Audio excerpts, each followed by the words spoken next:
closing time if listening or watching on demand. Good luck. Bold. They are under no illusion. Brave. Are you a human trafficker? Boundless. I've had enough of the nonsense, and I'm not afraid to say it. Don't get this on the BBC. Every weeknight, I tear through the headlines. The smell of gasoline. Should we be worried about it? From Westminster madness to cultural war chaos. What I'm going to do now, they are throwing things out the car as we speak. Get ready, Britain. Here we go. Patrick Christie's tonight, weeknights from 9 p.m, only on GB News, Britain's news channel. Hi, I'm Michelle Dewberry, and my show is your opportunity to cut through all the noise and dive in headfirst to some robust debates. Ideas clash. Situation, isn't it? No, because the failure is you're deliberately avoiding my point. Nothing's held back. And if you think this is the end of it, wait for more. And we do not shy away from the difficult stuff. Sometimes I want to shake people and say, if only you understood. So join me on Jubes & Kerr weeknights at 6 p.m, only on GB News, Britain's news channel.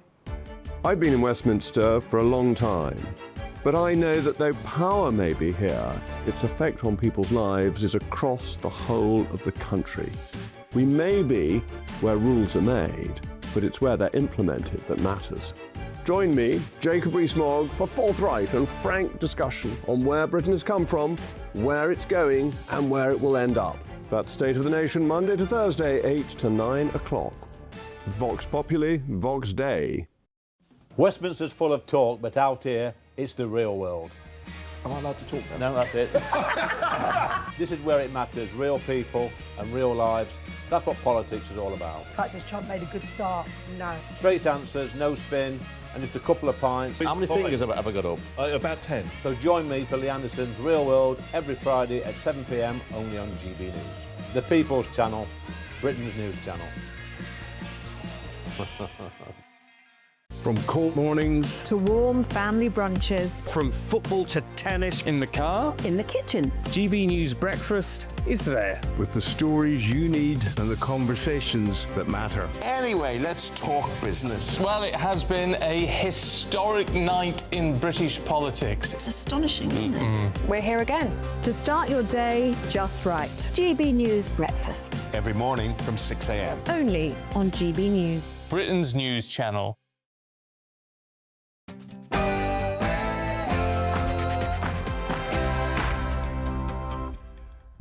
Good evening, it's 9 o'clock. I'm Alex Armstrong. Tonight on the show.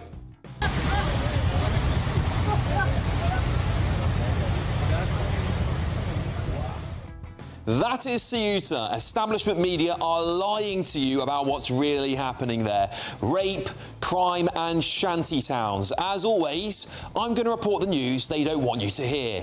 And it looks like we are at war. The Islamist terrorist Iranian regime has attacked British civilian infrastructure. But how has the Prime Minister Andy Burnham responded?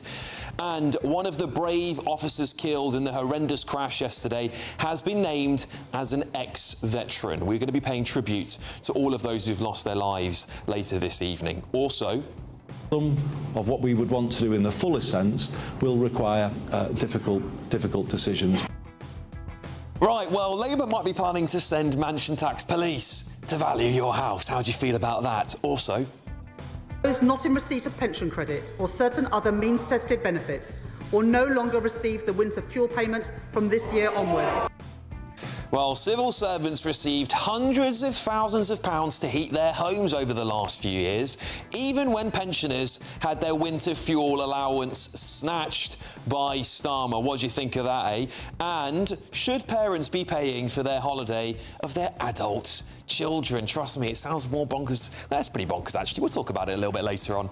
And on my panel tonight, political commentator, superstar Emily Hewitson, former Scotland Yard detective, also superstar Peter Bleksley, and another superstar, former Labour MP and ex-Defence Minister Bill Rammell. And do you think President Donald Trump is a gay icon, perhaps?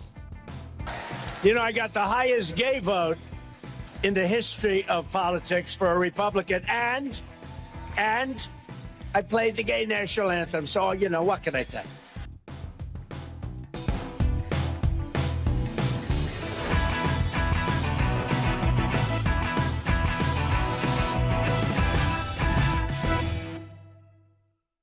Well, they've lied to you about Ceuta, haven't they? There is now a rape crisis in the enclave.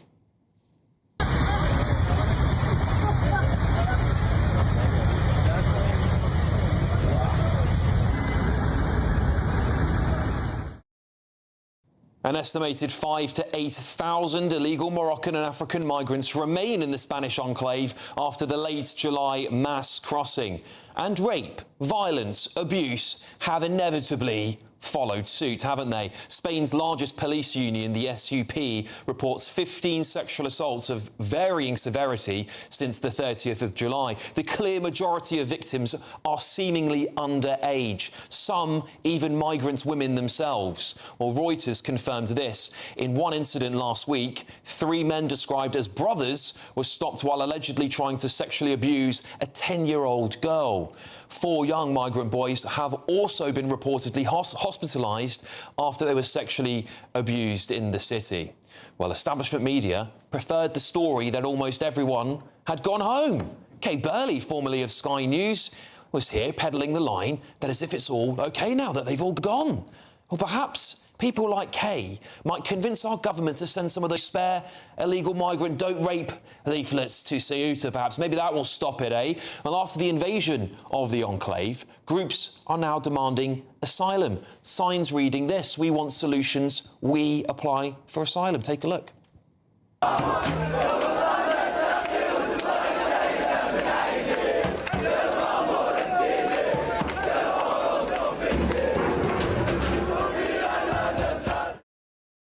All of this led to the Italian government shutting down the border with Spain, triggering what might be the end of the notorious EU open border programme, the Schengen Agreement.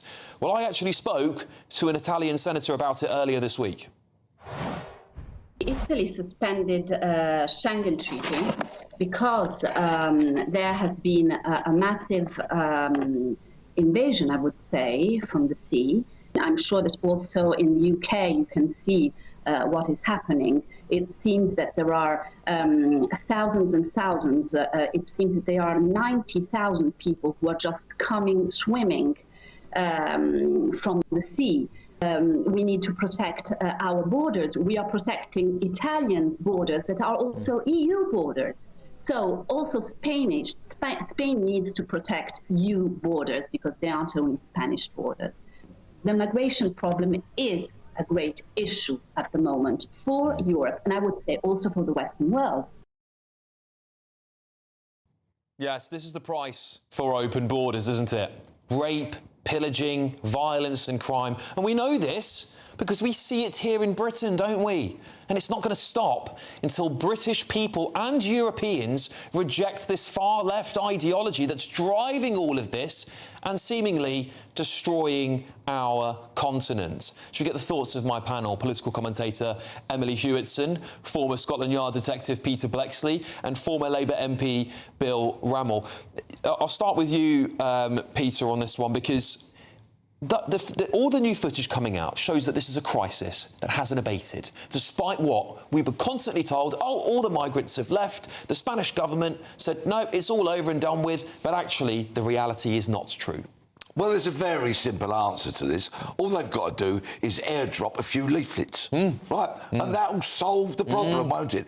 People that have perhaps been born and raised for a couple of decades in a culture where women are nothing less than something on the bottom of your shoe, oh, yes, they'll suddenly read a leaflet like we expect them to do when they come to the UK, and all of a sudden they'll become gentlemanly characters fully ingrained into British society. What a load of drivel. Well, wider Europe is appreciating and understanding and experiencing what we, sadly, are having to experience, and it will cut to a far greater crisis throughout Europe. This is mass migration in huge numbers. It's almost a shifting of population of continents towards Northern Europe, where we have better, more established social security systems, perhaps a more hospitable climate, and opportunities for people to come here and live a life on benefits paid for by all of us and the audience through our taxes. Indeed. Emily, you know, as I was going through the latest reports, the shocking detail of the the severity of the sexual abuse aimed at young women, underage, what we would call underage. Maybe these men don't, but we would call them underage women, and even young boys. 4 young boys hospitalised, according to some reports, due to sexual assaults. We don't know whether that's migrants, but we assume it might be. But this is a city, an enclave that before this was a beautiful tourist destination as well, particularly for Spanish people. You're right, Alex, it is shocking, but unfortunately it is not that surprising. Lo and behold, that when you allow, hundreds and thousands of men, mostly men, completely undocumented, we have no idea who they are, to enter countries illegally, this is the consequences. And all of governments that have allowed this to happen need to take some serious consequences. And that's why we've seen the Home Office have to hand out these leaflets. I can't believe that people even need to be told this. And of course, they said that the consequence, if you break any of these things, if you rape our young girls, is that you could be arrested. Could being the key word. And could be deported. How are we in this situation? It should be you will be deported. You will be arrested. And the could is well, if you're a smart person, well, that's a bit ambiguous. Exactly, and this is completely on all the governments that have allowed this. It is completely unacceptable. The basic role of a government is to keep their population safe, and they have completely failed to do this. It makes me so angry. Yeah, Bill, Pedro Sanchez, he is what I would call far left. I'm sure people would disagree with me, but I think he's, in my opinion, a far left leader. He had an amnesty for 500,000 that reports suggest may have been much higher, up to 1 million illegal migrants. Is it any surprise that one of his enclaves, that is Spanish land, essentially, is being flooded or under constant attack? And some of the scenes we showed there's lots more online showing these more men trying to get into the city now. They've seen that there actually might be some young people who are getting asylum, a refuge. We know that 500 young girls may have been taken to to mainland Spain as part of this, resolving this crisis. But it's a pulling factor, is it not? Well, I mean, this has been a crisis in Ceuta. I think, to coin a phrase, it's more cock-up than conspiracy. There was a Supreme Spanish court ruling which was misrepresented as saying that the border was open, and that was driven on social media, yes, it was, which kind of gave a green light to Moroccans to come over the border. I think there is some evidence that the Moroccan authorities, for diplomatic reasons, were saying, come on, come over, because of a dispute with Spain over the Western Saharan relations with Africa. There were 72,000. It's now down to about 5,000, 5,000 to 8,000.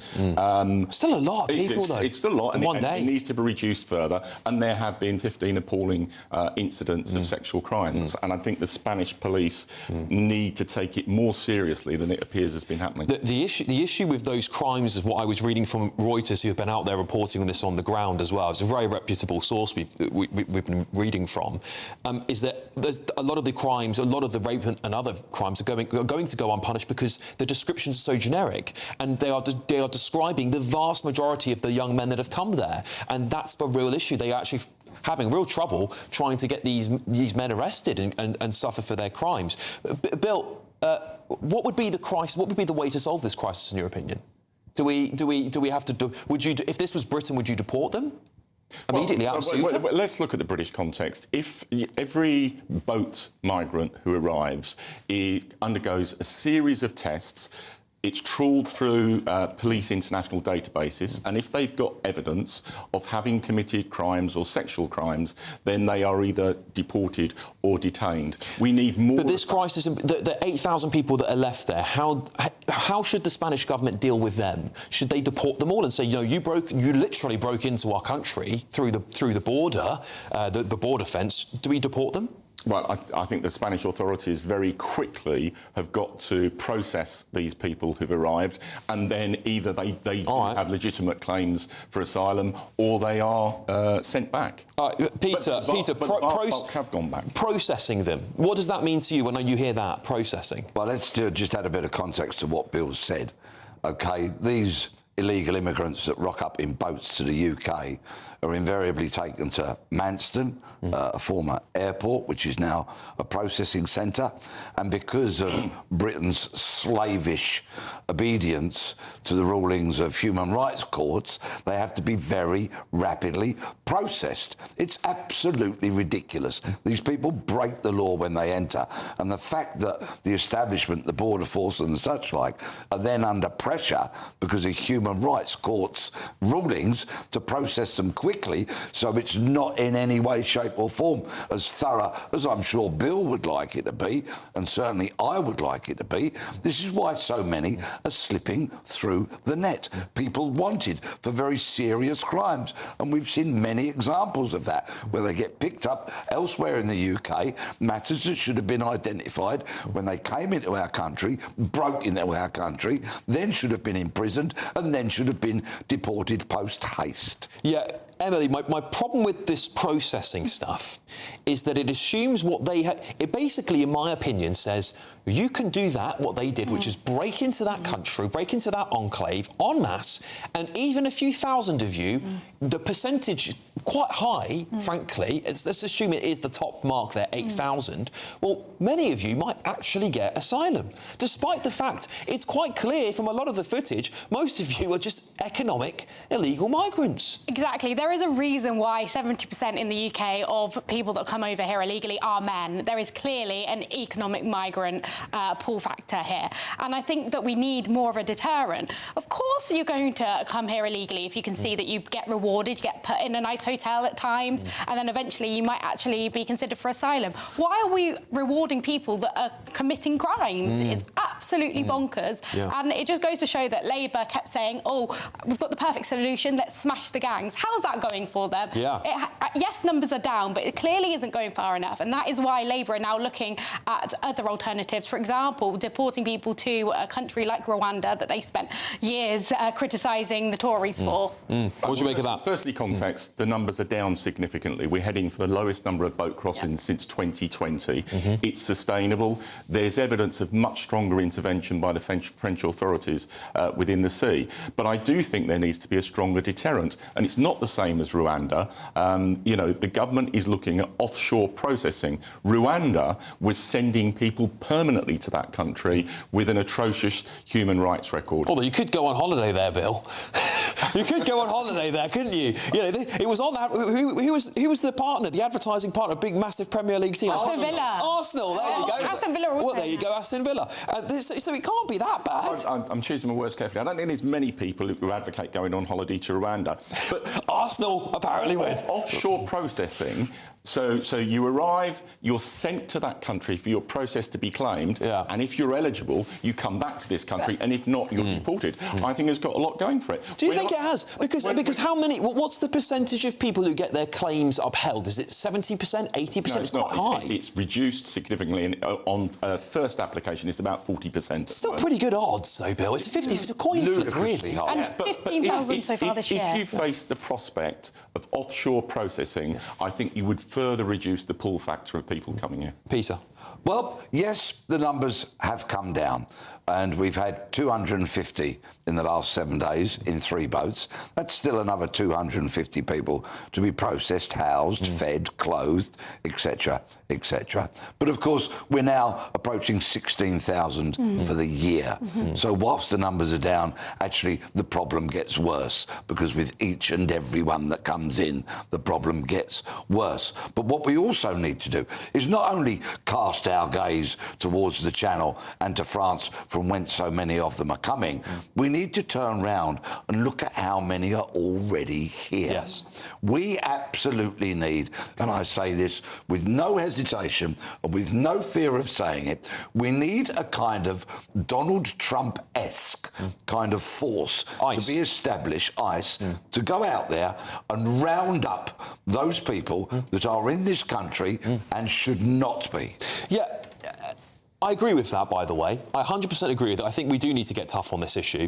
Because my fear is, Emily, whilst the numbers are coming down, people are becoming desensitised. The British public are becoming desensitised to this issue slowly but surely, because it's going on for years. It will become normalised at this point in time, won't it? And my worry is that while we still welcome illegal migrants in through the routes that they come through, yes, we can get tough on the routes, but there will always be a boat. That's my opinion. There will always be a boat while our governments say you can be put up somewhere safe, you can sit here for years, we will give you benefits, we'll feed you, put you through the NHS, give you doctors, dental care, all that stuff, and there's a 50-50 chance, basically, 40%, as they say, 50-50 chance you will remain here forever and get a job. Yeah, exactly. It seems ludicrous that we're celebrating the fact that 15,000 have already come this year. I know. And obviously a lot of the comparisons are being made to last year, which we know was an exceptionally high year, higher than any other on record. So you've got to be careful about those. It was higher the 2 years. Sorry, 2 years ago then, sorry, I correct my point, not last year. The comparisons are being made to a period where we saw abnormally high rates. But I think, you know, at the end of the day, 15,000 is 15,000 too many. The Home Office actually think that these people need a booklet telling them not to rape our young girls. Like, that is how serious the problem has got. They're completely at odds with our culture. And at this point, the system is completely overrun. We cannot physically accept any more. And I agree with Peter, we clearly need a system where the people that are already here get deported. Yeah, but Bill, obviously the government celebrates that it's removed 12,000 foreign criminals over the last year. It celebrates the deportations are up. However, some of that data does show that what we know, that only 4% of small boat migrants are deported. So it would show that there's actually, these are people coming through other routes of illegal migration, such as overstaying visas. That would be my understanding of that data on first glance. Is it the case that actually, when it comes to the small boats crisis in particular, that a lot of those men are able to stay because they come from countries we cannot return them to? That is certainly part of the challenge, and I think that would be a further argument in favour of offshore processing, that those people who, in that category, went to the offshore processing centre, had their claim failed, would be detained or would stay within that country. But coming to Peter's point about ICE, and I respect you, but I disagree with you. I think most reasonable British people would not want what has happened with ICE in America, where people are indiscriminately being seized on the streets, whether they're migrants or not. An end result, the United States proportionately has the same number of migrants per head of population that we do in this country. What we've got to do is keep on bearing down on the numbers. And, you know, 16,000, I want it to go lower. I want it to be zero. Yeah, I want it to be zero. But look at the progress. You know, it was 41,000 last year. 2 years previous to that, it was 45,000. This is the first year in 7 years when there's been a sustained reduction in the numbers. But we need to go further. Final word. First of all, I didn't call for indiscriminate rounding up of people. But that's what's happening with ICE. I called for a unit to be set up to deport out of that 90-odd thousand that you mentioned in the previous 2 years, who are here, who shouldn't be, who failed their asylum, then disappeared into the undergrowth, never to be found. I want them rounded up, I want them handcuffed, I want them out of this country. Yeah, there is a large number of illegal migrants that have just disappeared inside our country. On the streets of the United States of America are indiscriminately rounding people up. Yeah, that's not what I called for. And I don't think most British people would agree with that. All right, we'll leave it there. Lots more to come on the show tonight. But before we get to that, brand new Great British giveaway now. 75 grand motorhome plus 35 grand in tax-free cash. Hayley Sparks got all the details for you. It's brand new and it's the big one. Your chance to win £110,000 in prizes. Our biggest giveaway of the year so far. First, we want you to drive away in this. Courtesy of Marquis Leisure, you could win this brand new 4-berth motorhome. The McClue Fusion comes fully loaded with all of the home comforts you'd expect. Built-in modern kitchen, bathroom, fridge freezer, and it's worth £75,000. But that's just the beginning, as we'll also give you a whopping £35,000 in tax-free cash to spend, save, or just to use to enjoy adventures in your new motorhome. This incredible prize package is exclusive to GB News. You won't see it anywhere else, so make sure you don't miss out. For a chance to win a motorhome and cash, text prize to 63225. One entry costs £2.50 plus one standard network rate message, or text bonus to 63225. 5 entries cost £5 plus one standard network rate message. Go to gbnews.com/win. Entries start at £2.50. Call 0903 686 3232. Calls cost £2.50 plus your network access charge, or post your name and number to GB23 PO Box 8690 Derby DE1 9TT. UK only. Entrants must be 18 or over. Lines close at 4 p.m. on the 23rd of October. We may call the winner live after all entry routes have closed. Please check the closing time if listening or watching on demand. Good luck.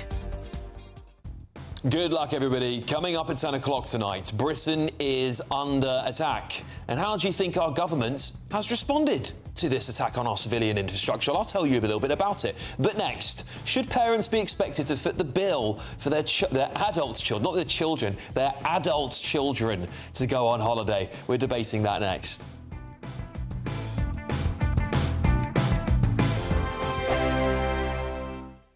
Bold. They are under no illusion. Ray. Are you a human trafficker? Boundless. I've had enough of the nonsense, and I'm not afraid to say it. Don't get this on the BBC. Every weeknight, I tear through the headlines. The smell of gasoline. Should we be worried about it? From Westminster madness to cultural war chaos. What I'm going to do now, they are throwing things out the car as we speak. Get ready, Britain. Here we go. Patrick Christie's tonight, weeknights from 9 p.m. only on GB News, Britain's news channel.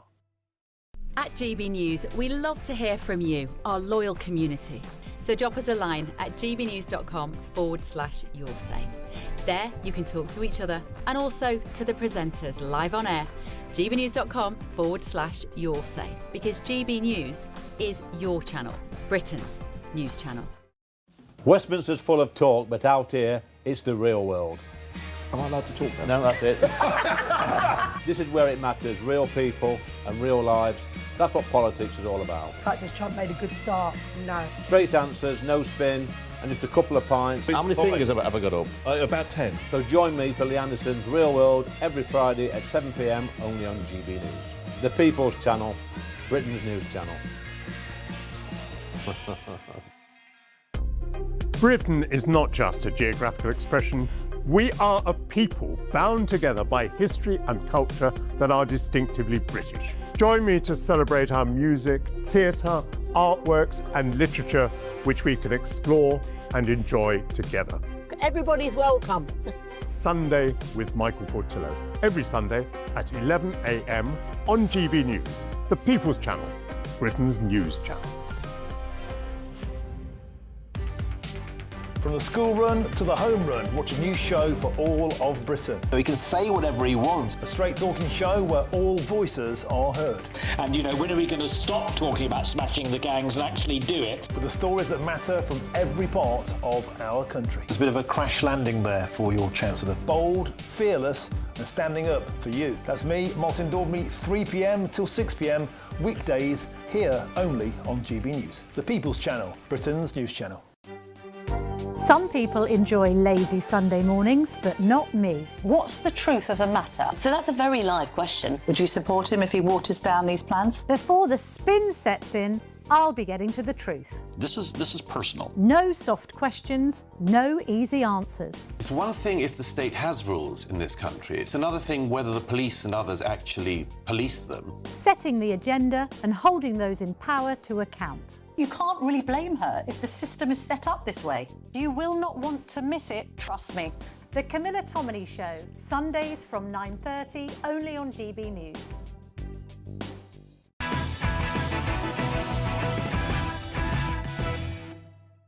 All right, welcome back, everybody. The cost of living has become increasingly difficult for British people, hasn't it? But that isn't stopping young people from travelling. So where's the money for all the holidays coming from, you might be asking?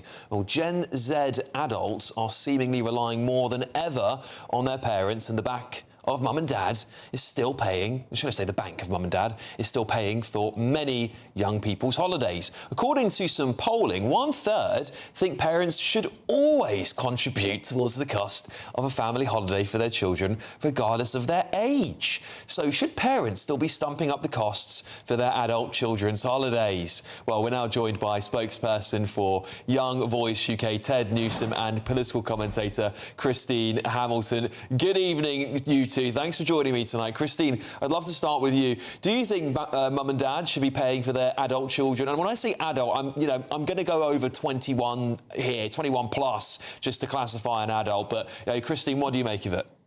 Well, my basic view is that I do not believe in telling other people what to do. That's why I'm not a socialist. And my rule of life is do what the hell you like, but just don't bother me. So I don't underestimate the value of intergenerational family holidays. And if that's what people want to do, that's fine. Every family is different. But my concern is that Gen Z are growing up, frankly, resentful of my generation, resentful of the never had it so good generation as they see it, and they feel entitled to grab what they can instead of rolling up their sleeves and learning to live within their means. We've never had it so good, that's what they think. Frankly, they have never had it so good. The standard of living is probably double what it was 50 years ago. I mean, I'm 77, 50 years ago I was the sort of generation that you're talking about. They complain about student loans. When I went to university 50 plus years ago, 10% of us went to university. Now it's 50%. Why the hell should the other 50% pay for them? They're just, they all expect gap years, whereas they could have been working for 3 or 4 years before, immediately after leaving university. I mean, I went straight from university, day one, into a job. I was earning £800 a year. Think about that. And they also, their priorities are so extraordinary. I mean, they'll think nothing of spending a £5 on a sort of spangy coffee. Neil and I take a flask. If we go somewhere in the car, we take a flask. So we don't need to spend £5 on a spangy coffee. Put that money towards a holiday. So it's people's expectancy that's rocketed. And they expect a sort of Mediterranean or even more exotic holiday every year. I mean, it's crazy. If you can't afford a holiday, you don't have one. Well, this is it. I mean, Christine, I have to admit, I don't think my parents have ever paid for me to go away by myself. I'm not talking about family holidays where we all go together. I think that's a bit of a different story. But Ted, I'll put this over to you. I haven't ever experienced one of my parents paying for my holidays. Do you think parents should be paying for their kids to go abroad? Well, I feel like Christine mainly makes a good point. I mean, I've never even heard of a spongy coffee, so clearly I'm out of that camp. Spangy with an A. Spangy. Sorry. Goodness me. Well, I've never heard of one of those. But I think at a time where we're seeing kind of the biggest intergenerational divide between wealth, you're more than welcome to ask your parents to help you out for a trip. I think it's ultimately it's part of a person's education to go away. I mean, I can't sit here and say I haven't had my parents pay for one of my holidays before, not in total, but they've supported me before. And that was to go away, go to a hostel for a week or two, actually find out what it's like to live on your own. Because, I mean, you talk about a lot of people going to university. I think university is a bit of a rip-off, and if the nation's parents can give people a chance to go away for a week, live on their own, talk to their peers, what's so bad about that? You see, I feel like, Christine, I'll put this to you. I feel like there is, again, becoming a bit more of a trend here, this sort of trendy parent thing, where you've got the well-to-do parents that can support. I remember throughout school, throughout university, I remember when I was at university, Christine, where there were some kids whose parents would pay for their rent, pay for their holidays, pay for all this stuff. And I was working 2 jobs. I paid off my student debt all by myself because I had a job the day out I left university. And I kind of looked at those people and I thought, actually, you're not going to have a very easy life in the future because you're going to expect so much from society, and society is going to say, sorry, that's not for you. You've got to work for that. And I feel like sometimes parents don't help their kids. No, I mean, if you're a trust fund baby, using that in the widest sense, if your parents are always going to help you out with this, that and the other, well, I mean, lucky you. But a lot of people seem to think that this is some sort of wonderful tax dodge.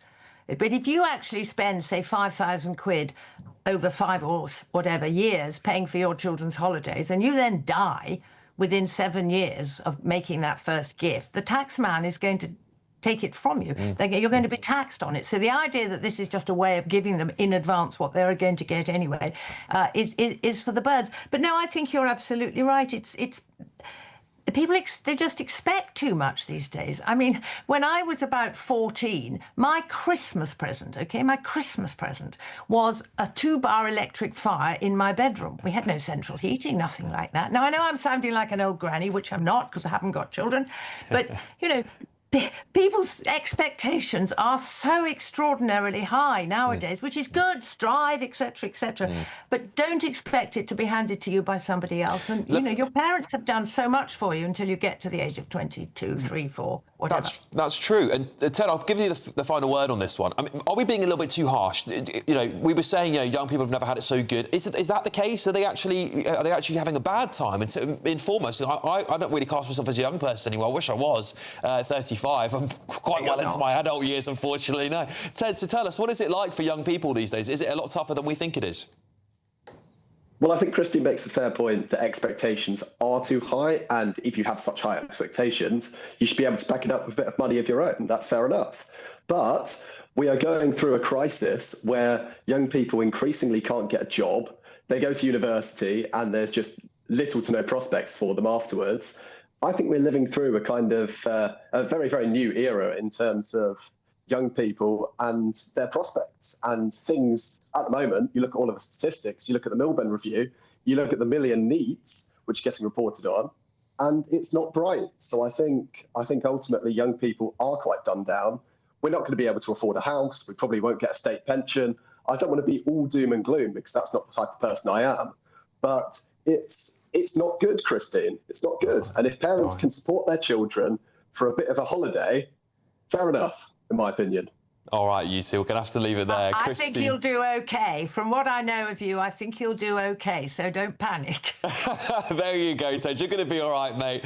Ted, Christine, thank you both very much for a good-hearted debate this evening. I really do appreciate it. Thank you. Lots of you writing in. Jack says, Christine is absolutely correct. No double glazing, no central heating, no holidays except tents to Scotland, a bicycle if you worked and earned, perhaps a moped. If it snowed, you walked to work and it was miles. There you go. Coming up.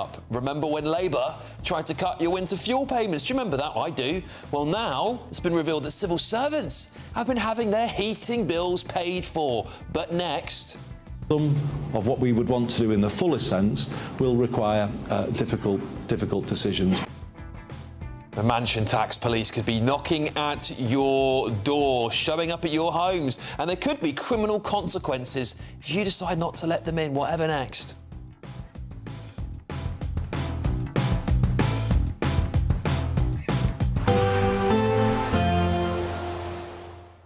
I hope we haven't forgotten anything. Travel insurance, I tick that box. Yeah, but remember what you forgot last year. All Clear Travel Insurance sponsors GB News Travel Destinations Forecast. Hello there. We have an area of low pressure developing just towards the west of Portugal, bringing some much needed rain and showers towards Portugal, parts of Spain, and also drifting into parts of France. Could be a little bit heavy, potentially thundery at times, but any thundery downpours across parts of the Alps have now eased away. A few showers in parts of Greece, otherwise still very much dry, settled with some sunshine, and it remains that way for the rest of the week with temperatures pushing into the mid-30s across parts of Italy. All Clear Travel Insurance sponsors GB News Travel Destinations Forecast. Hello there, good evening. Welcome to your GB News weather update from the Met Office. This week starts off mostly dry and settled with some sunshine, though it's gradually going to turn more and more unsettled, some rain, some showers. It'll also start to feel fairly humid towards the end of the week as well. For the time being though, high pressure brings mostly dry, settled conditions across much of the country, some clear skies, especially across England and Wales, and even across Scotland, Northern Ireland, where it's been a bit cloudier this afternoon. We'll eventually start to see this cloud clear away. That does mean though temperatures are soon going to be dipping away. It's another chilly night, especially in countryside areas. Temperatures could drop down to around the low single figures. Now, to start off on Monday in much of Scotland, there'll be some brighter spells, perhaps the odd spot of mist and fog, a little bit cloudier towards the far north and northeast, where we could still potentially see the odd spot of rain. Across Northern Ireland, northern parts of England, a much brighter start, especially across Northern Ireland if you compared it to what we saw this morning, and elsewhere there should be mostly clear skies. Still some mist and fog in places, but that should clear fairly quickly through the course of the morning. It's going to be fairly breezy across some southern coasts as well, so not quite as cool to start off the day, but by the time we reach the afternoon, many of us will be enjoying those warm, sunny spells. We'll see a little bit of a cloud towards the afternoon, perhaps the odd shower, but most areas will remain dry. Fairly similar temperatures, highs pushing into the low, if not the mid-20s across the far south. Now, Tuesday is when we begin to see a little bit of a change, not feeling quite as cool to start off, a slightly milder start, and there's likely to be more cloud around. And by the time we reach the afternoon, there's the potential to see some showers, some of which could turn heavy and thundery. Things turning more unsettled as the week goes on and temperatures on the up and starting to feel quite warm and muggy towards the end of the week. Bye-bye.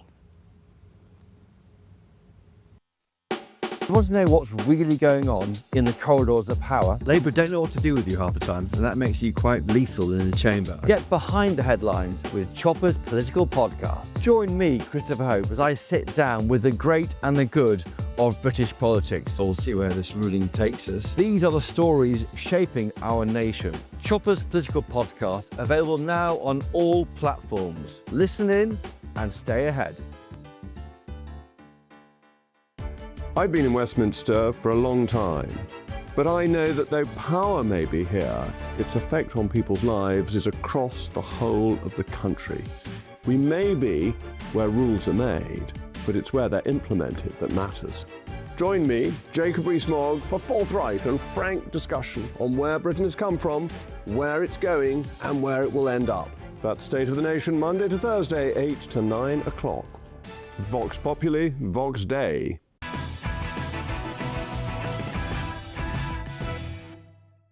Get this, Andy Burnham could be sending mansion tax police to your door, and that's to decide whether or not you should be paying thousands of pounds more in tax. Well, under the plans, HMRC valuation agents is what they're called, I guess, will be permitted to demand entry to properties to assess whether they are worth over £2 million and thus liable for the new levy. Well, homeowners who refuse entry to inspectors will be committing a criminal offence and will be made to pay a fine of up to £200. Well, I'm now joined by economist Vicky Price. Vicky, thank you very much for joining me this evening. Tell me about this story. Is it a bit sensationalised, or should people expect to have some sort of HMRC robot show up at their door? Well, there are a number of inspectors that HMRC is employing. So they have chartered surveyors who go around and actually put values on things like, we've just had a revaluation of lots of business properties. And that has been done by people like that. So they do inspect and get some fair idea of what the actual value of whatever it is they're trying to place is. But of course, in terms of houses, what used to happen and has happened in terms of the way in which council tax is calculated is there was an evaluation done back in 1991 for England and Wales. And sorry, Wales was redone in 2003, actually, interestingly enough. But 1991 is really for England. And that is obviously quite out of date. And council tax is paid according to which band you're in, depending on the size of the house, where it is, and so on.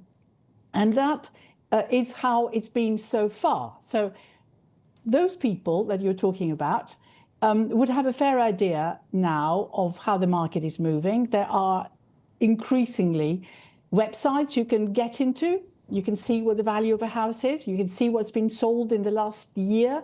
You don't necessarily have to go in and inspect a property, because if a property adjacent to you has been sold for a particular level recently, then you can assume that yours is going to be roughly the same. So I think it's been sensationalized, which I think is what you're trying to get me to say. But of course, we don't know how it's going to work in practice.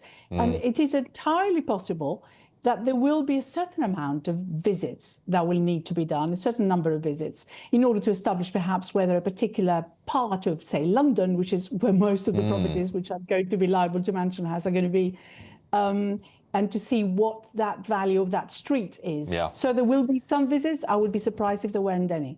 All right, Vicky, thank you so much for joining me this evening to add some colour to this story here, because it's become quite big news today, funnily enough. That's Vicky Price, economist there. I'd love to bring it out to my panel here. Peter, it's kind of like part 2 of the BBC licence fee. I can imagine there's going to be a little old pensioner sat at home who's forgotten to pay their licence fee, and they get a knock on the door by HMRC going, we're going to evaluate your house today, by the way. Oh, you don't want it? Sorry, that's a £200 fine. Well, so be it, because it's not a problem for me, you see, because all I do is I pull up the drawbridge and I've got crocodiles in the moat. So they're very welcome to come and try and knock on the front door of my castle. They'll never get in. But, of course, it's a bit nanny statish, isn't it? What we know that, because Pat McFadden told us famously, the Cabinet sit around trying to find ways to tax people so they can add it out in benefits. This is just another rollout of that as HMRC try and tax people like they're taxing us all to death. Yeah, it reminds me, Emily, of Rishi Sunak's famous words in a debate with Keir Starmer. He said, Labour will tax you as night follows day. They will tax you. And if we have some sort of tax, HMRC tax enforcers, I think that'll be one of the most unpopular and dangerous jobs in Britain, frankly. But two, I think it says something about the state of our country. The government can't sort these issues out on their own, can they? They have to get these enforcers out to do it. They can't. They haven't got any. It seems that the British public don't really trust the government to take it on their word. No, exactly. And you are right to point out that Rishi Sunak did repeatedly say this and was told that Keir Starmer wouldn't raise taxes on working people. And he's turned out to be very, very right. And I think he gets a lot.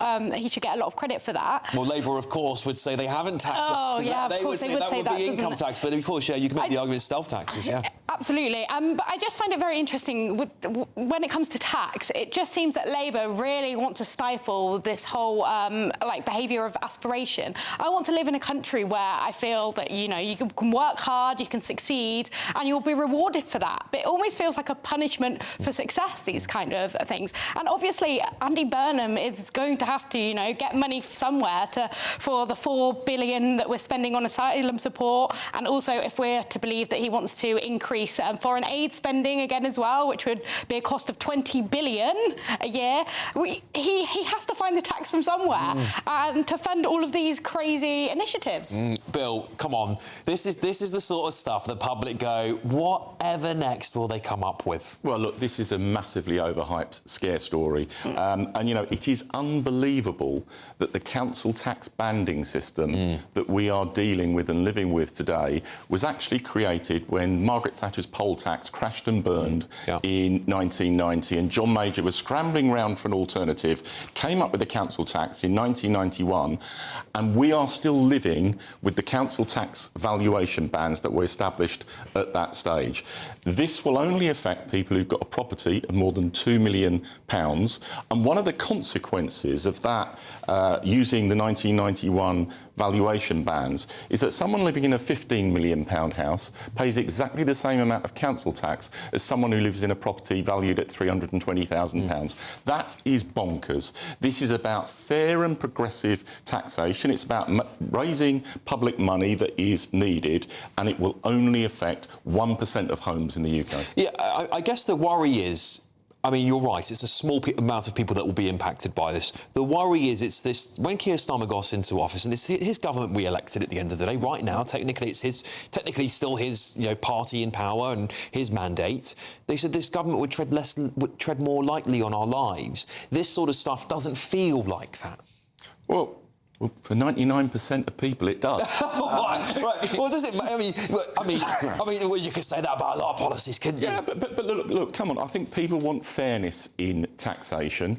There are public funds that need to be raised, and the statistic I quoted, which is absolutely true, you live in a £15 million house, you pay the same council tax as someone who's got a property valued at £320,000. That is bonkers.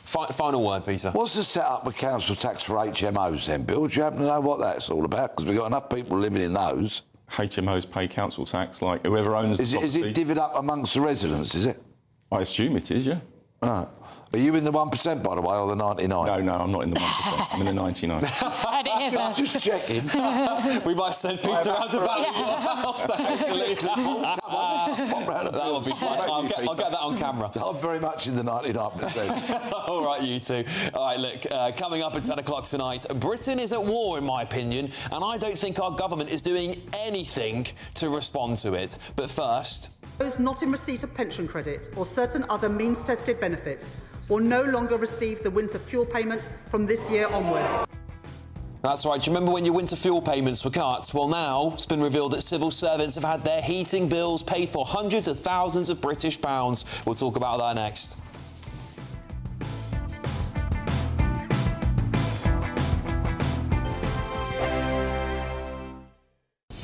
Good afternoon, Britain. Weekdays from midday. Joining us now is Head of Advocacy at Big Brother Watch, Jack Colson. Jack, interested to know your view on this. You know, why shouldn't I be able to wear my Meta glasses around?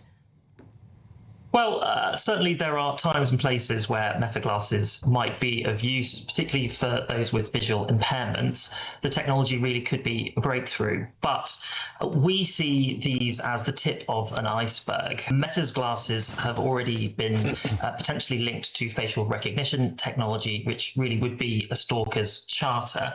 And we are operating in an environment where perpetrators of harassment feel safe to use this technology when really it's the public who ought to feel safe. So the government ultimately are going to have to explore restrictions on this kind of technology, and we're seeing civil society push back. GB News, the People's Channel. GB News Breakfast, every day from 6 a.m. I do think it's worrying that young people, I mean, are they risk? I think they are more risk averse. Yes. I think they are scared of getting into personal space. I think you're right. There are issues about consent and everything else. But how sad that people say that it's been a year since they've been kissed. What is life for if you're not having a little kiss every now and again? Yeah, the death of the kiss. Apparently, much younger people now haven't had a good snog in over 12 months on average, the people that have been interviewed. But I would hazard a guess that that's because people are frightened. Men don't know when they can approach women anymore. Men can think 1 or 2 steps ahead on the same board, whereas a woman will think about 18 steps. So I think you're overthinking it. If a man takes you to Paris for the weekend, a woman will come back disappointed that they haven't proposed to them, whereas a man thinks they've done a really great thing. Why do men always think you're going to be proposed to in Paris? That you expect that. We don't expect that. Just take us to Paris. The People's Channel. Good afternoon, Britain. Weekdays from midday. I'm thrilled to say now I'm joined by another World War II veteran. In my judgment, the Mosquito was a better aircraft because it's got 2 Spitfire engines. And you flew it all over Europe. You told me that you had a particularly memorable flight near Berlin. What happened there? A shell came up underneath, it lifted up the aircraft and it interfered for a brief period with the fuel supply. I didn't know. All I knew was I'd got the propellers were windmilling around and we hadn't any power. And eventually the power came on again. And I leaned across to Doug, my navigator. He was a Canadian, a wonderful bloke. And I said to him, you weren't frightened, were you, Doug? And he said, no, I wasn't frightened, I was bloody terrified. GB News.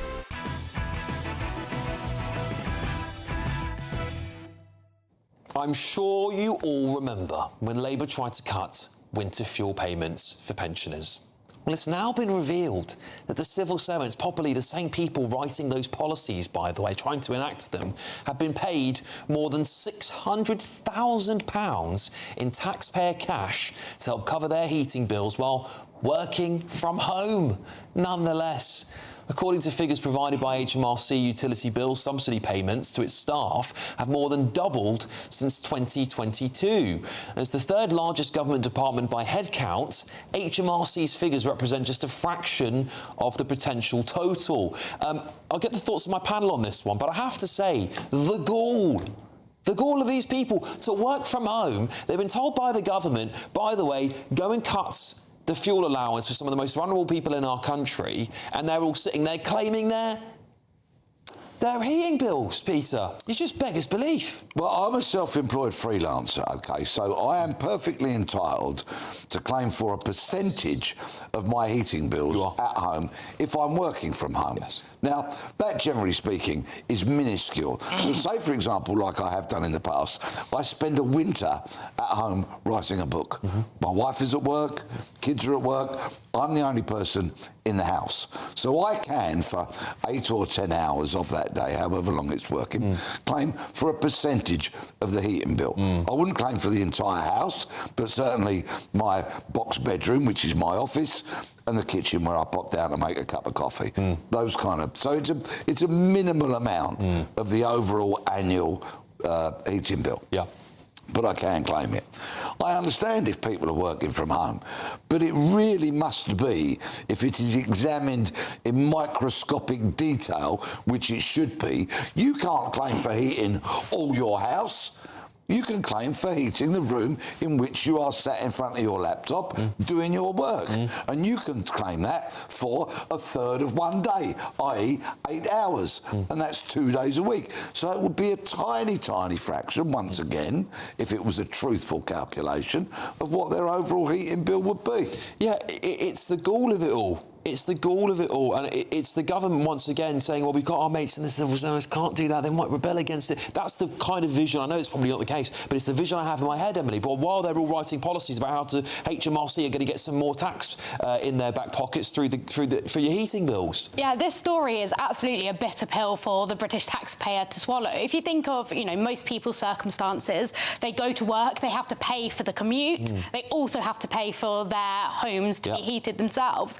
And Peter has said, if it's examined, in a lot of detail, then maybe there is a claim there, which I personally don't agree with, because I think, most of us have to pay for our own homes. We don't have the luxury of getting it from the British taxpayer. However, if you read into this story, they're not. You can just claim £6 a week without even providing any proof whatsoever. Yes, that's what's so shocking. Yes. So they don't even have to prove that this money's been incurred. Yeah, Bill, I get to a point where I think, can things get any more crazy inside the civil service? You've got, what was one of the last things I heard? They were having like a Gaza round table or something like that, where they had to go and listen to some sermons or things. It just beggars belief, because people want this, the hope that it's in the name. You're serving society. It's civil service, not society serving you. And unfortunately, many people might feel that that's the way it works now. Well, unlike most topics under discussion tonight, there's going to be some consensus on this, because I actually think this is wrong. Yes, if you're working from home as a civil servant, you've got greater heating costs, but you've actually got dramatically lower transport costs that you would otherwise have to pay, particularly if you're commuting into London. And I'm a bit of a dinosaur on this. I think working from home has gone too far. Hybrid working, yes, but I think you should be in the office for a minimum of 3 days per week. If you don't, you lose collaboration, you are less productive, there's less innovation, and particularly for young people, it is socially isolated. Yes, certainly agree. And I understand totally why we ended up in this situation, because of COVID, but we need to rein it back. I totally agree. Well, look, an HMRC spokesperson said this: these payments only apply to about 7% of our workforce who are contractual home workers, whose designated workplace is their home. They are not available to staff working under HMRC's hybrid working arrangements. All right, look, coming up, it looks to me like we are at war. The Islamist terrorist regime in Iran has attacked British civilian infrastructure. But how has our Prime Minister responded to all of this? How has he been tested here? This is the first test of this Prime Minister when it comes to defending this country. And how do you think he's done? Well, stay with me, because you're going to find out next.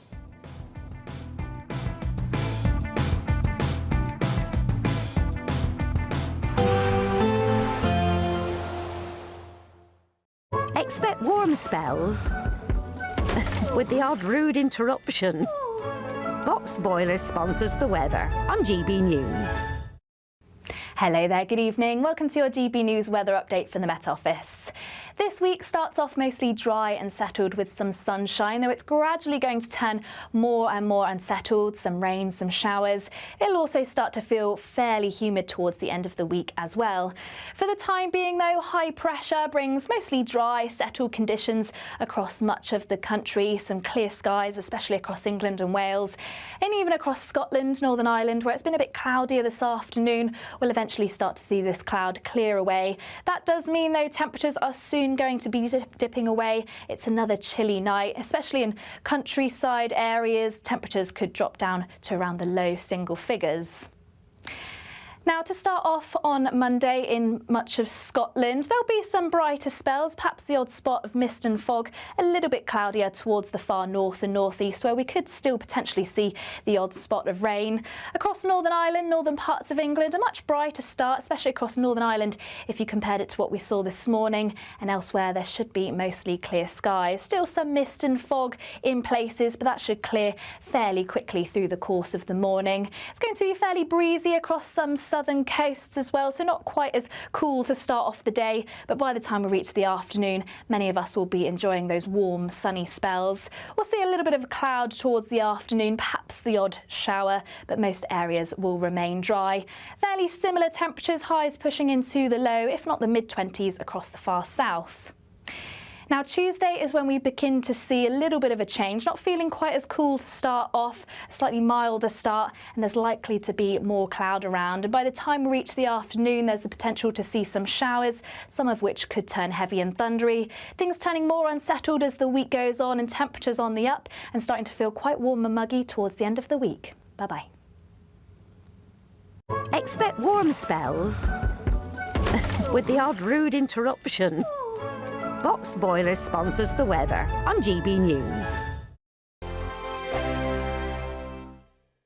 It's the biggest, greatest Great British giveaway of the year so far. Courtesy of Marquis Leisure, this brand new McClure Fusion could be yours. We'll also boost your bank account too with a further £35,000 in tax-free cash to spend however you like. For a chance to win, text prize to 63225. One entry costs £2.50 plus one standard network rate message. Or text bonus to 63225. 5 entries cost £5 plus one standard network rate message. Go to gbnews.com/win. Entry start at £2.50. Call 0903 686 3232. Calls cost £2.50 plus your network access charge. Or post your name and number to GB23 PO Box 8690 Derby DE1 9TT. UK only. Entrance must be 18 or over. Lines close at 4 p.m. on the 23rd of October. Please check the closing time if listening or watching on demand. Good luck. I've been in Westminster for a long time, but I know that though power may be here, its effect on people's lives is across the whole of the country. We may be where rules are made, but it's where they're implemented that matters. Join me, Jacob Rees-Mogg, for forthright and frank discussion on where Britain has come from, where it's going, and where it will end up. That's State of the Nation, Monday to Thursday, 8 to 9 o'clock. Vox Populi, Vox Dei. Join me, Nana Akwe, for an informative, interactive news programme with a difference. It's fun. No, he didn't say that, Dave. I'm so surprised. I think there's an element of truth to that. Join me from 3 p.m. every weekend, only on GB News, Britain's news channel.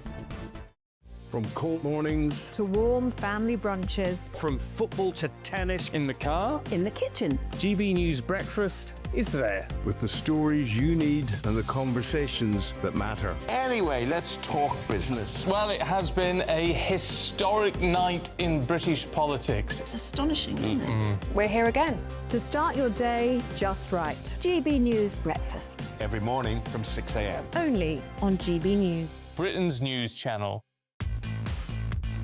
5 hosts, 5 opinions, 5 fearless debates, 5 unfiltered takes on the day's news. 5 reasons not to be anywhere else on Saturday night. This is the Saturday 5. You got me. You got me good there. Britain's biggest Saturday night TV show. It's not a bad brand. Yeah. Uncensored. Very, very racy tonight on the unpredictable. What did she say? Can you translate it for us? And always entertaining. And how can a country go from being led by William Wallace Saturday nights from 6 p.m. only on GB News, the People's Channel. Britain's news channel. You're going to want to stay tuned, trust me.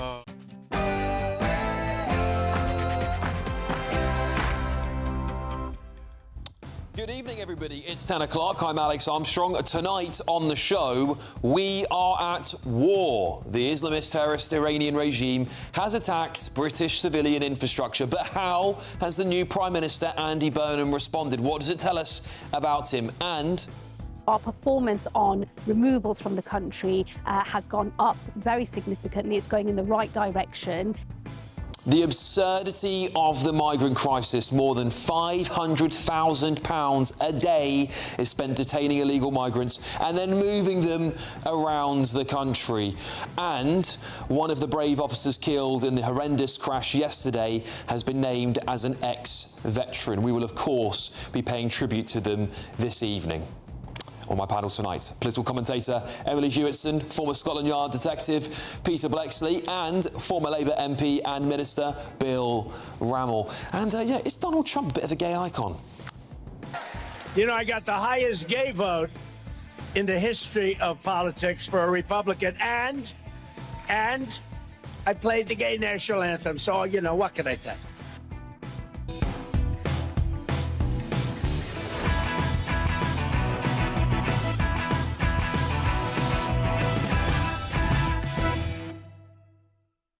We are at war. The Islamist terrorist regime in Iran has attacked our country, not just once, but 3 times now. This time in a major cybersecurity attack that shut down one of our power plants for 4 days. This is civilian infrastructure they've targeted, not military. The thing that keeps the lights on for people like you and me. It is a direct attack on us. Let me remind you, this country, the United Kingdom, hasn't ever bombed or offensively attacked the Islamist regime in Iran. In fact, we refuse to help our closest and most important ally, the United States of America, in their fight to eradicate these terrorists. This is a regime that has sent men to this country, with MI5 reporting having to foil more than 20 terror plots against them in this country alone. It's a regime that's fired 2 drone strikes at our bases in Cyprus. One Hezbollah missile, an IRGC ally, successfully hitting our base. Even the then Defence Secretary, John Healey, who's now our Chancellor, reportedly had to run for cover in that base as missile threats came in from the regime. They have chanted "Death to England" in their Friday prayers and have now targeted our civilian infrastructure. But what have we done in response? What has the new Prime Minister Andy Burnham done? Nothing. Absolutely nothing.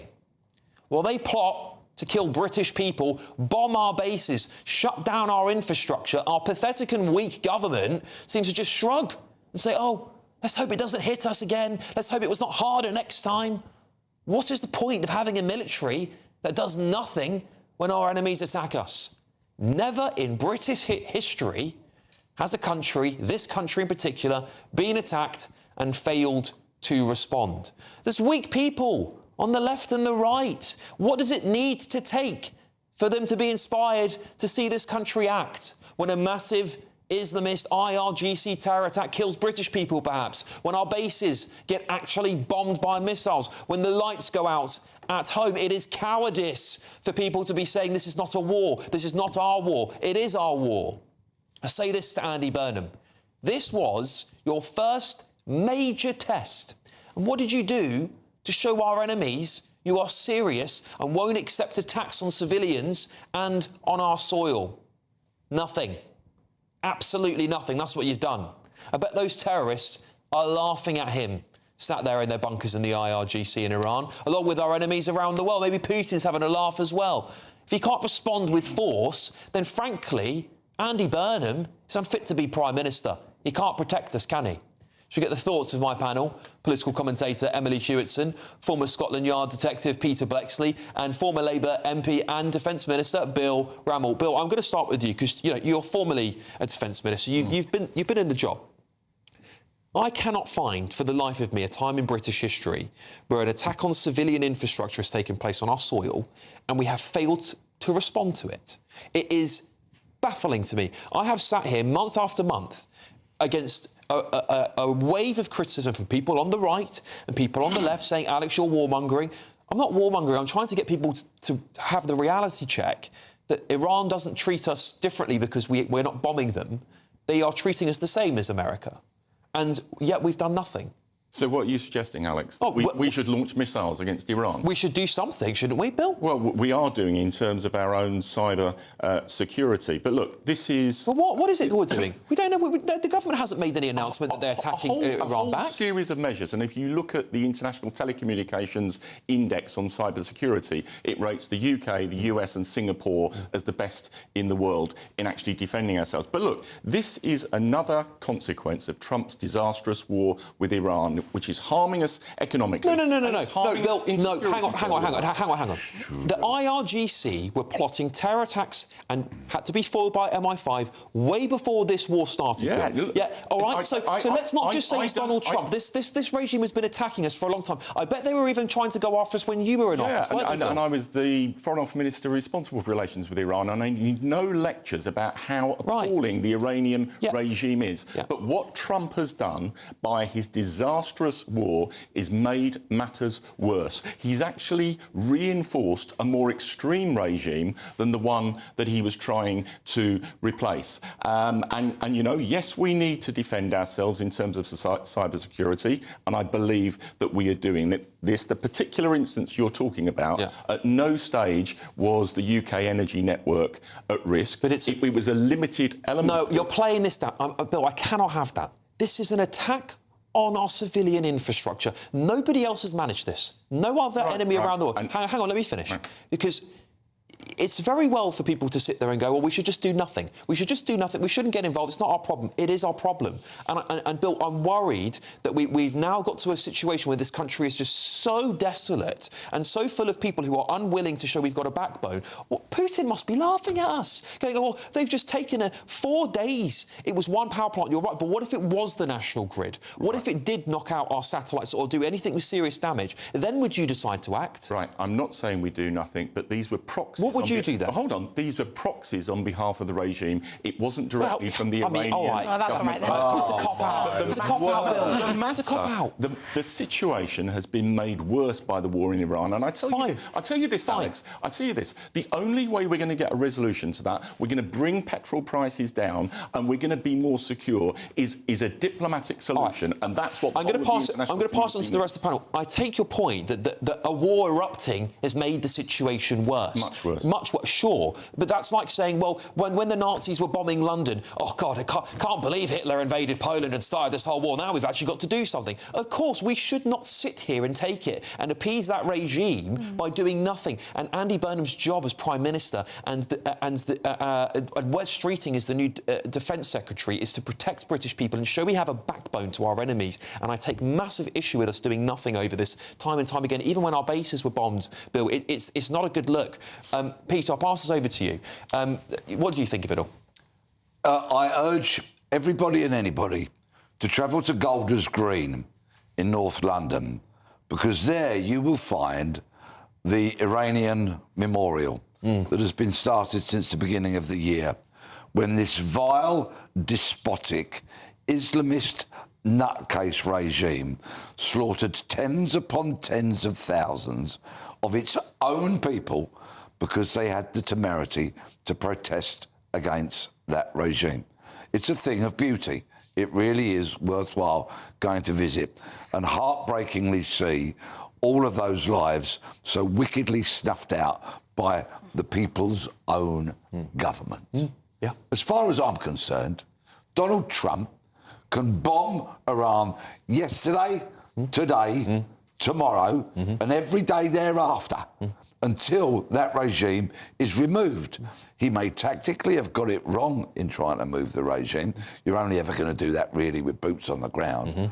But I would like to see the CIA, MI6 and our allies funding and equipping a covert kind of countrywide operation in Iran so that the people themselves can rise up and remove this despotic regime. I speak to a lot of Iranians that you've been here, guys. I know you've been here when this war erupted, and we've spoken to a lot of them who are here in Britain who are supportive of this action against that regime. I would be supportive of my own country being bombed if I had a despotic terrorist regime just killing people, tens of thousands of people on the street of my people. Of course I would be.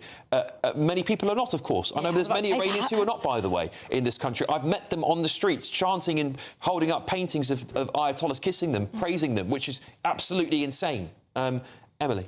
Yeah, no, it's very interesting because I think when people are just saying diplomacy is the answer, it's almost like a fantasy land that we're all going to sit around on a table and talk it through. Like, these are terrorists at the end of the day. They don't care what it takes. And at the end of the day, I think we can all agree that we do not want Iran to have nuclear capabilities, and that's what this all comes down to. Yeah. And I think Trump is in a very hard position because when you hear all the heartbreaking stories of people living under this regime begging the world to listen and to do something, it puts everybody in a very tricky situation. Yeah. And there almost is like no good answer, of course. But I think the one thing that the UK needs to do in relation to this story is increase defence spending. I think it's absolutely pathetic that it's 2.6% of GDP. We've obviously committed that by 2035 this is going to go up to 5%. But I think that is just too long to wait. Yeah. This is of prime importance. You know, the UK is under attack, and we need to invest more money into making sure that we're well equipped to defend ourselves. Serious attack. I mean, you might be able to get away with sort of letting it wash over your head if it's a military base. Go, well, it's a target. The Americans were launching from some of them. We snuffed that as well. We ruined that at the start with Trump as well. We could have just let him use our bases. We're letting him use them now. So obviously that was a U-turn Keir Starmer had to do. And I want to bring you this line from the Telegraph that's come in.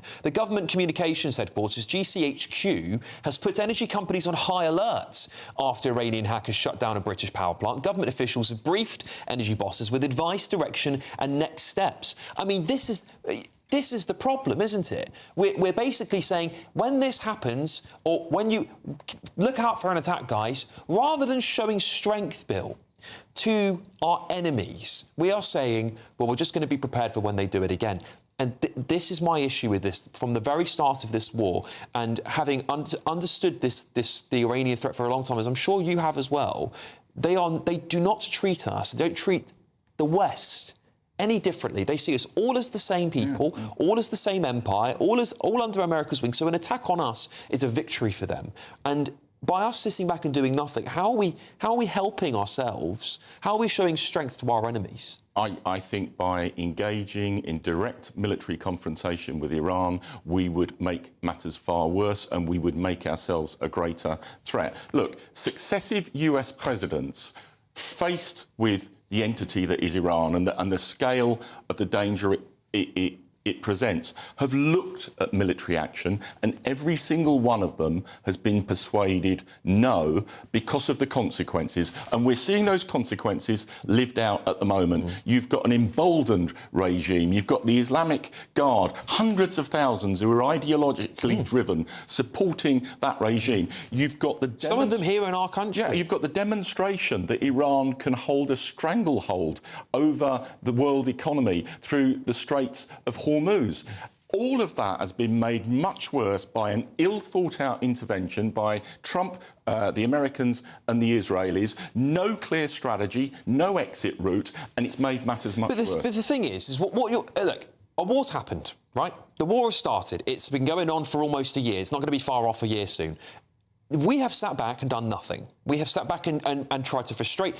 Wouldn't it have just been better if we said, actually, we're going to get involved in this, we're going to help direct this war? Would you know would it not be better for us to take some involvement in it so we can take some responsibility when we get attacked? Well, what's going on in Downing? I can't imagine the mental gymnastics that are happening in Downing Street right now in the Defence Ministry going, well, one of our civilian power plants was just hit.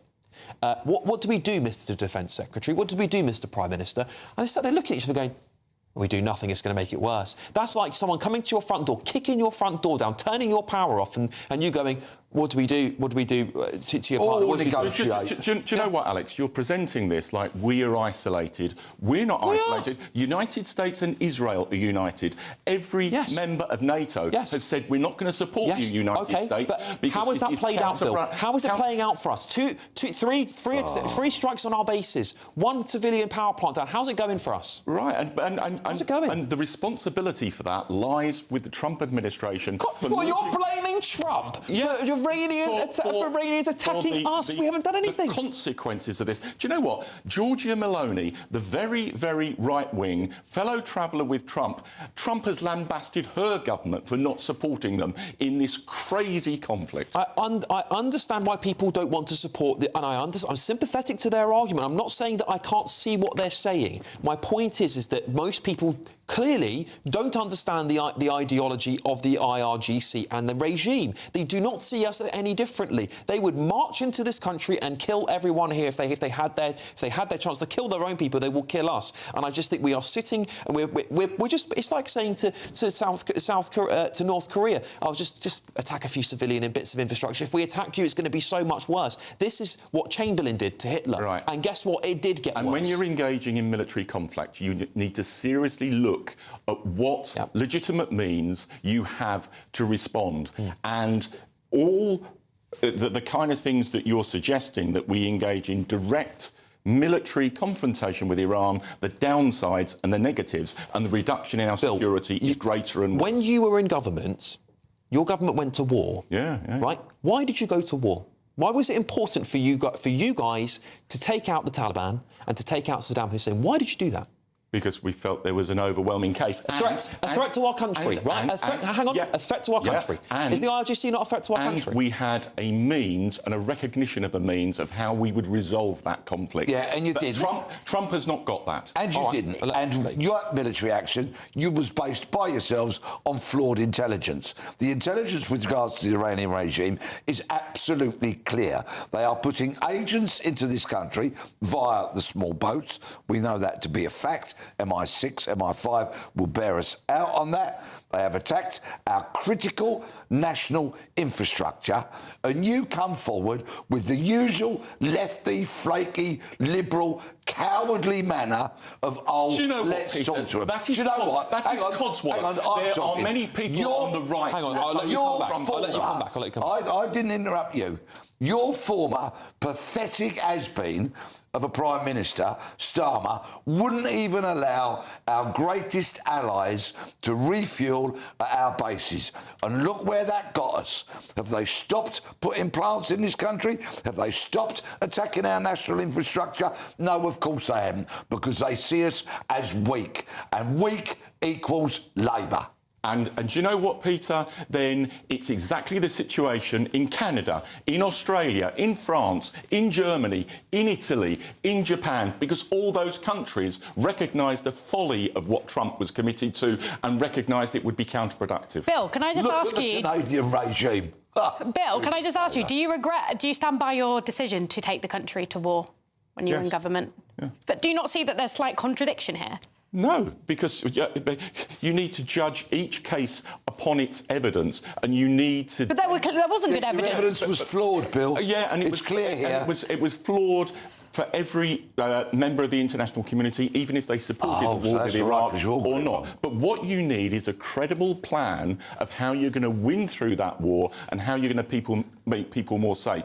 And inexcusably and unacceptably, Donald Trump didn't have that. He thought this would be a Venezuela situation. I appreciate what you're saying, right? And it's bonkers. I appreciate what you're saying, but if you look at how it's worked out in Afghanistan, I've got veterans in my close family, and they tell me what a disaster. What a disaster. What did people lose their lives for? Why did we go out there? The Taliban are back, and they are worse than ever. Yeah, worse than ever. Because firstly under Biden and then under Trump, we withdrew support for Afghanistan. Look, and you take no responsibility whatsoever. Hold on. You hold office and you take no responsibility. I lived and worked in Iraqi Kurdistan for 18 months, and I lost count of the number of times of Iraqi Kurds thanking me on behalf of the British people for liberating them from Saddam Hussein. Pop out there now and see what they say then. Go on, jump on a plane and go there today. I think they're saying that today, Peter. Yeah, right. I think Emily made a good point. I think the problem is that when you look at the interventions we made back then, and you can make many people make arguments right or wrong, we did what was right for our country. We supported our greatest ally. at this point in time where we're under attack, we're not even able or not even willing to defend ourselves, Bill. That is my issue with all of this. What you don't do is take direct military action. That's what you did. If it will... Okay. Yeah, but you judge it on each case. Okay. What you don't do is take that action if it will make matters worse. All right, fair enough. Right, there you go. You've heard it from my panel. In the meantime, you've got to get a Great British giveaway now, just to change a complete screeching turn here. It's a 4-berth motor. Maybe you'll need to get away if the bombs start falling. Maybe this could be your mobile home. Look, new 4-berth motorhome worth 75 grand. 35 grand in tax-free cash. What a deal. Here's Hayley Sparks with all the details.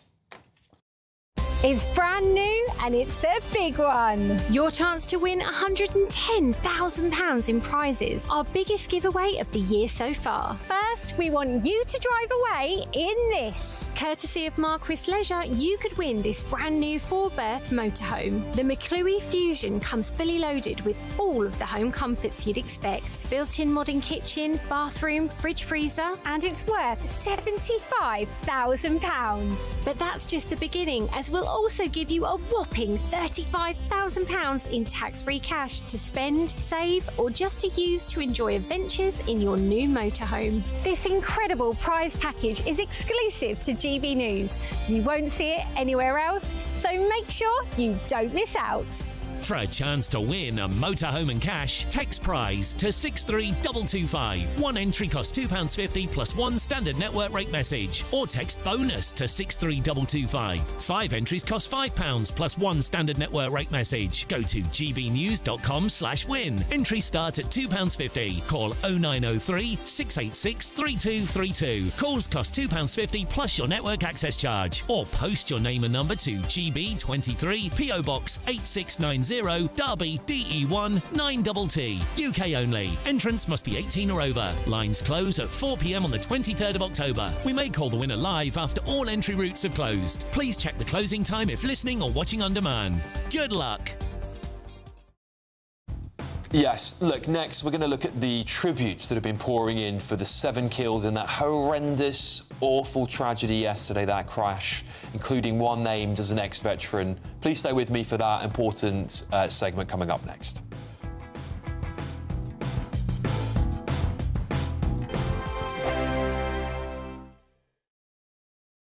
From court mornings to warm family brunches. From football to tennis in the car. In the kitchen. GB News Breakfast is there. with the stories you need and the conversations that matter. Anyway, let's talk business. Well, it has been a historic night in British politics. It's astonishing, isn't it? We're here again to start your day just right. GB News Breakfast. Every morning from 6 a.m. Only on GB News. Britain's news channel.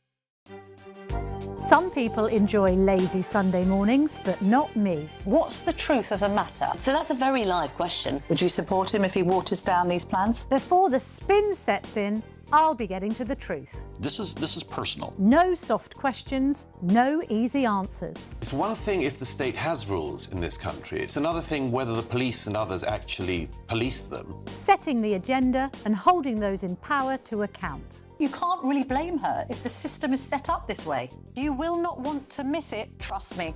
The Camilla Tominey Show, Sundays from 9:30, only on GB News. I've been in Westminster for a long time, but I know that though power may be here, its effect on people's lives is across the whole of the country. We may be where rules are made, but it's where they're implemented that matters.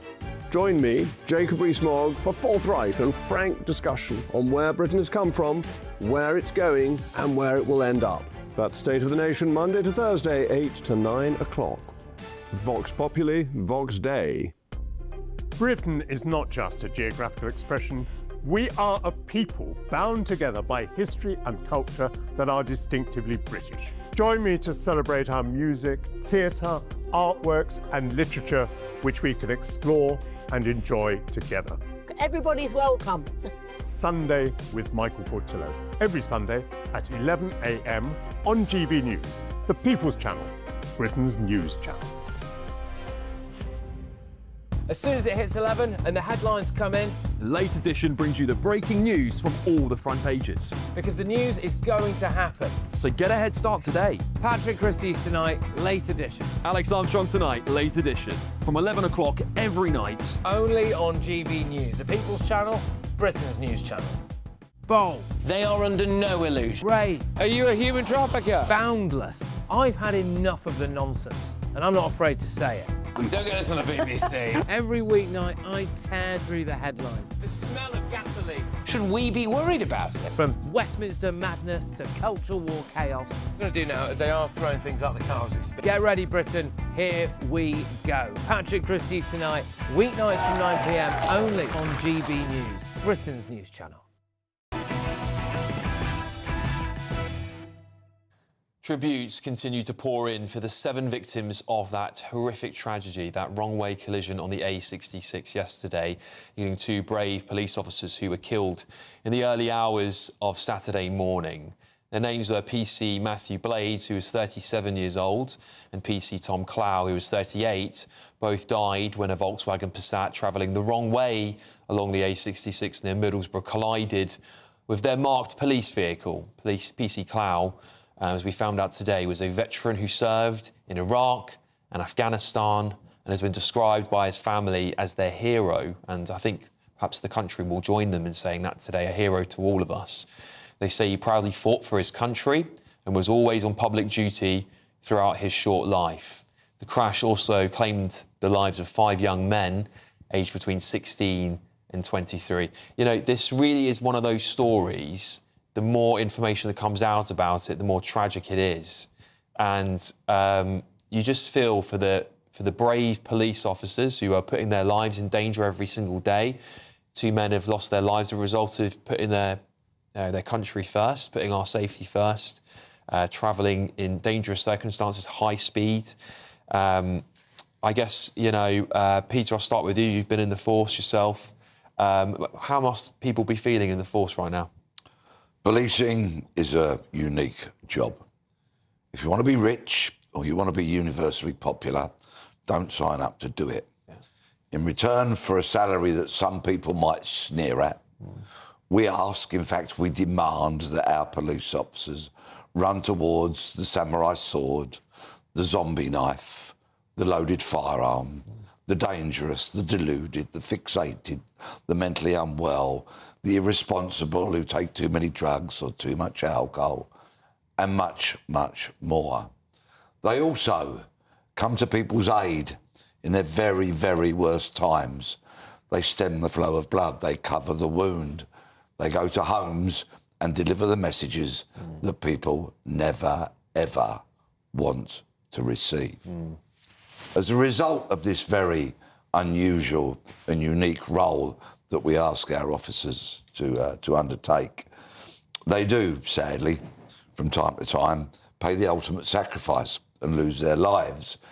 Names like Keith Blakelock, Sharon Beshanevsky, Andrew Harper may be familiar to many in the audience, and there are, of course, many, many other names that are on that very long list of policing heroes. Yeah.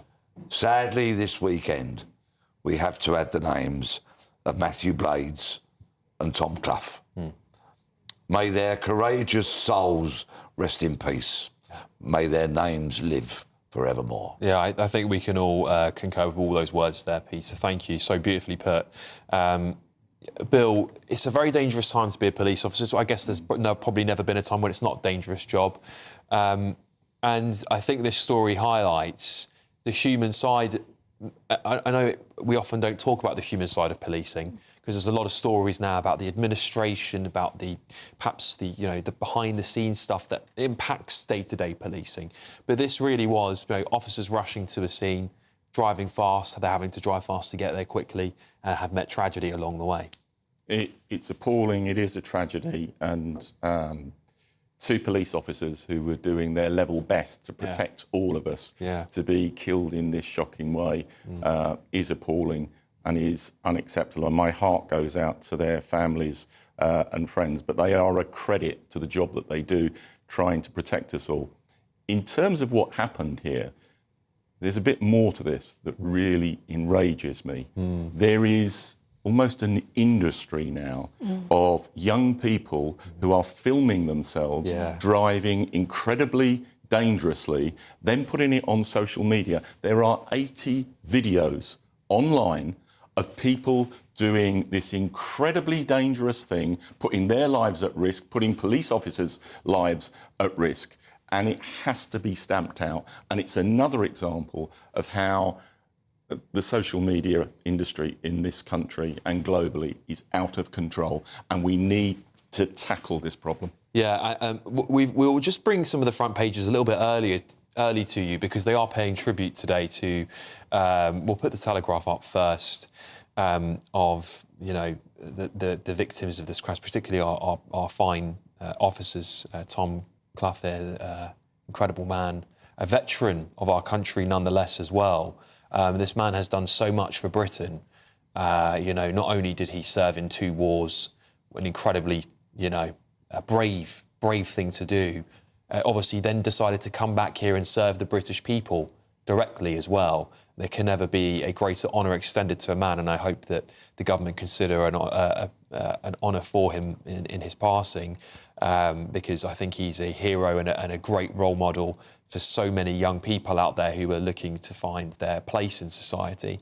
And Emily, I think both Peter and Bill have touched on really important things here, particularly when we're talking about the young people involved in this crash. There is a issue with young people finding new ways to get clicks, to get... I remember a few years ago, there was a kid going around just walking into people's houses. Yeah. Dangerous stuff, dangerous. They don't realise. And in some way, what they've done is they've lost their own lives. And I feel for the parents, because I'm sure their parents didn't expect them to be going out doing this. A lot of parents don't know what adult teenage kids get up to in their spare time. They can't monitor them all the time. But this is the problem with the world we live in now. There's a demand for likes, for video likes, and attention. Yeah, first of all, of course, I just want to extend my condolences. It's hard not to listen to this discussion and have a lump in your throat. Yeah. It's a really, really tough story to read and hear about, and obviously to hear that one of the victims was a veteran is really sad, because obviously he fought for our country, he fought for all of us. And one thing that I've started doing, and I'd actually encourage many people at home to, is whenever I see someone in a military uniform, is I actually go up to them and say thank you for your service. And I think that is a really powerful thing that we can do to just show how grateful we are. And then, of course, there is the issue that the people in the car were all aged 17 to 23. There clearly is a problem here amongst my generation, unfortunately, where reckless and dangerous driving is seen as cool. I don't think it's helped by things like Grand Theft Auto and video games that kind of encourage, crazy driving. But I really think that this is a massive wake-up call to all the parents out there who are parents of young adults, to sit their children down and actually explain to them, show them this story, tell them about this, and show how dangerous driving can have such dreadful consequences. Yeah, and we obviously know most. I can't remember exactly what the statistics are, but most terrible accidents happen because young people, and they'll get in the back. I've seen them in the back of the car, like 4 of them squeezed into the back. Countless stories. Yeah, you hear this so often, but we just don't talk about it as much anymore, Peter. This is particularly for people who are in the force and they know their partners are going out every day. Your career is incredible. You're on tour at the moment talking about your career, actually, and I would recommend many people to listen to it, because you'll see the sorts of danger people like Peter put themselves in to make us safe that we probably would never know about, actually, had he not told us. But what's the life like for a partner of an officer? Behind every warrant card carrying police officer, there is the broader policing family. The husbands, the wives, the partners, the parents that send off their loved ones to go and do their shift, not knowing whether this will be the last time they do that. Tragically, this weekend, for 2 families and the much wider communities who knew and loved both Matt and Tom, they had their worst nightmare come true. Policing grieves. We feel their pain. We thank them endlessly for their sacrifice. We'll leave it on that note. And actually, before we move on, I want to read out PC Matthew Blades, the wife of PC Matthew Blades in a statement has said this, and the pain of losing him is beyond words. The family's lives will never be the same. No words will ever feel like the right words to honour our Matt, my beloved husband, my best friend, and the most devoted father to our 2 young boys, she said in a statement issued through Cleveland Police. Of course, this will be making the front pages here across Britain today, and we will bring those to you in just a moment's time. I'm sure those tributes will continue coming in through the evening. Coming up, I will bring you all of tomorrow's front pages. In the meantime, we're going to take a little break on the weather and come back on a hopefully cheerier note. I forecast a perfect holiday in the sun. Weather looking good then? For sure, and no worries about our travel insurance. All Clear Travel Insurance sponsors GB News Travel Destinations Forecast. Hello there. We have an area of low pressure developing just towards the west of Portugal, bringing some much needed rain and showers towards Portugal, parts of Spain, and also drifting into parts of France. Could be a little bit heavy, potentially thundery at times, but any thundery downpours across parts of the Alps have now eased away. A few showers in parts of Greece, otherwise still very much dry, settled with some sunshine, and it remains that way for the rest of the week, with temperatures pushing into the mid-30s across parts of Italy. All Clear Travel Insurance sponsors GB News Travel Destinations Forecast. Hello there, good evening. Welcome to your GB News weather update from the Met Office. This week starts off mostly dry and settled with some sunshine, though it's gradually going to turn more and more unsettled, some rain, some showers. It'll also start to feel fairly humid towards the end of the week as well.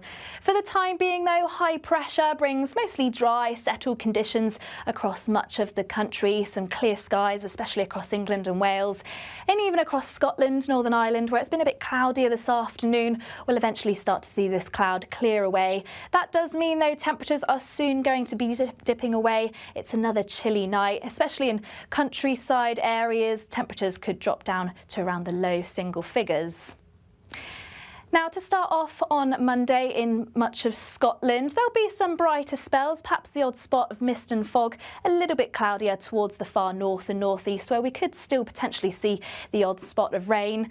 Across Northern Ireland, northern parts of England, a much brighter start, especially across Northern Ireland if you compared it to what we saw this morning, and elsewhere there should be mostly clear skies. Still some mist and fog in places, but that should clear fairly quickly through the course of the morning. It's going to be fairly breezy across some southern coasts as well, so not quite as cool to start off the day, but by the time we reach the afternoon, many of us will be enjoying those warm, sunny spells. We'll see a little bit of a cloud towards the afternoon, perhaps the odd shower, but most areas will remain dry. Fairly similar temperatures, highs pushing into the low, if not the mid-20s across the far south. Now, Tuesday is when we begin to see a little bit of a change, not feeling quite as cool to start off, a slightly milder start, and there's likely to be more cloud around. And by the time we reach the afternoon, there's the potential to see some showers, some of which could turn heavy and thundery. Things turning more unsettled as the week goes on, and temperatures on the up and starting to feel quite warm and muggy towards the end of the week. Bye-bye.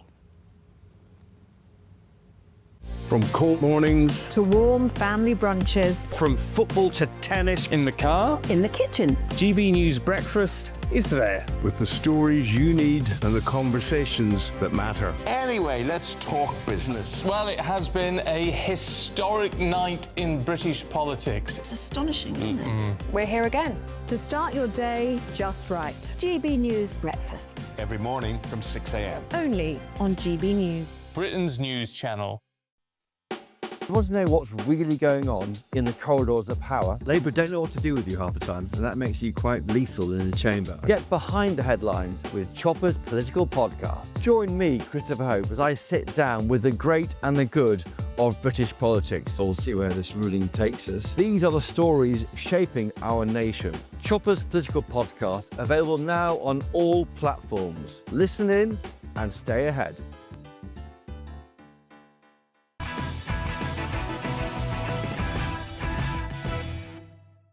Welcome back, everybody. Time to go through tomorrow's front pages now. Let's start with The Guardian, shall we? Britain's will help Ukraine make its own long-range missiles, says Prime Minister. So we can do things. We can do things, can't we? Look, there you go. Telegraph. Graduates face worst job market on record. Vacancies fall 45% as unprecedented numbers of teenagers head to university. A calamity waiting to happen, that is. The Times, Burnham to gift Ukraine blueprints for missiles. And, of course, the Metro are leading with the story we've just been talking about, the tragedy. Joyride 5 and cops killed in 4 a.m. crash. Family tributes to police are pouring in, of course. We will again talk about that later in the show. Look, I want to go back to the front page of the Telegraph just to talk about graduates, because many of you will have children, grandchildren, maybe even great-grandchildren who have graduated university. I was talking about this a while ago, actually. They are now facing their worst job prospects ever on record. I think there was as little as 10,000 graduate places up for grabs. Emily, I know so many young people. My little brother's about quite a bit younger than me, actually. So one of them's just finished graduating. He told me he applied for over 200 jobs. He's got one now. God bless him. He really persevered with it, and he's managed to get one. But all these kids coming out with 60, 70 grand's worth of debt, and they can't even get a job. I know, I hate to be the person to say this because I'm sure a lot of your viewers will say, we need to cut back on our iced coffees and our Netflix subscriptions. But it is such a bleak time to be a young person. I graduated back in 2022. The job market back then was shocking. It's even worse now. And what is so disheartening is you can apply to all of these jobs and the job applications aren't quick. There's all these various different hoops you have to go through, and you don't even get a reply or any feedback sometimes. That's true. But I think that the government isn't helping in this situation whatsoever. I think getting rid of no-contract jobs is a terrible idea because a lot of young people rely on that kind of flexibility in order to get into the workforce. And, of course, constant taxing on businesses isn't helpful either because they have less money to put into job vacancies. Yeah, what do you make of this, Peter? Well, my two youngest sons are only 23 and 24, so they've very recently gone through the entire process, and I've witnessed it at very close quarters. It is. One of my sons would say to your brother, if he's applied for 200 jobs, he's not doing it right. He needs to have a more focused approach. But I do understand that there is that trap that people can fall into, which is kind of like the blanket applications. As I say, my son would argue against that. They've both got jobs, but the salaries they're earning are in no way commensurate with the amount of time they spent at university, the amount of debt that they've incurred and are saddled with. And when people used to say, yes, go to university because your salaries will be so much greater and you'll pay that debt, well, I'm not seeing that at the moment. You're absolutely right. And I'm looking at the salaries of the graduates today, and they're only making about 10 grand more or maybe even less than that in some cases than when I left university a long time, 13, 14 years ago, right? And you think with inflation and everything else, their salary should be something like, 50, 60 grand a year to compensate for that. But it's not. And this is a problem. And they're coming up with far higher debts than I did and far higher interest than I did. It's going to be debilitating for them to pay it off. Yes, and now, of course, there's a hint that Burnham is going to lower the fees for EU students to come here. That's right. I'm sure the university is going to push back against that because, of course, there's so much funding issues for these unis. Perhaps they shouldn't pay their vice-chancellors £500,000 a year like they do at certain universities. They could start by cutting those salaries, I would suggest. But, yeah, the entire higher education system appears to be in crisis. Yeah. Bill, this is... I've been saying this for a while now, because one of the things is young people don't vote, so politicians don't care.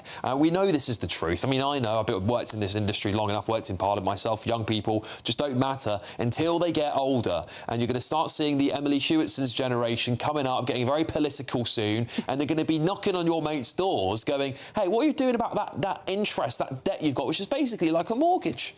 Well, I'll come back to the issue of the interest rate, because I think it is a real issue. Look, I speak as a former higher education minister, a former university vice-chancellor, and I recognise that at the moment the initial entry into the graduate jobs market is challenging. Yeah. What you need to do is look at where graduates are in 18 months, 2 years' time, because the picture then is much better. And the research still suggests that going to university, the average graduate over the course of their working life, net of tax, earns about £100,000 more than someone with just 2 A-levels. So I still think it is a good investment. The bit that I think may be colouring the picture is AI, where I think a number of what were initially seen as graduate entry jobs are now being abolished. And I think that's a challenge that we need to face up to. I don't agree with the term debt about students repaying, because this is like no other debt you could get anywhere. You know, that used to be no real rate of interest, and if you haven't paid it off after 30 years, the debt is written off. But the bit that's changed since I was higher education minister and the system that we brought in, we had no real rate of interest. Yes. The last government allowed the interest rate to go 3% above RPI. Yeah. That is pernicious and unacceptable. Yeah, I agree with that. And it's going to be difficult, but this government has got to tackle it. Final word to you on this, Emily. Yeah, and that's not the terms that we signed up for either, so it's absolutely shocking. I just really sympathise with young people, and I think people do need to appreciate that. We have had it quite hard, because remember, during COVID as well, that massively stifled young people's mental health, because we didn't have the opportunity to go out and socialise. Yeah. So I think, I would love to see the government actually do something for our generation. Yeah, no, I think it is going to happen. I think there will be a reckoning. I think there will be a reckoning. I really do. I mark my words. Look, coming back to the show in just a moment's time, we're going to be talking about Britain helping Ukraine with these missile plans. What do you think of that? Stay tuned and we'll talk a little bit more about it.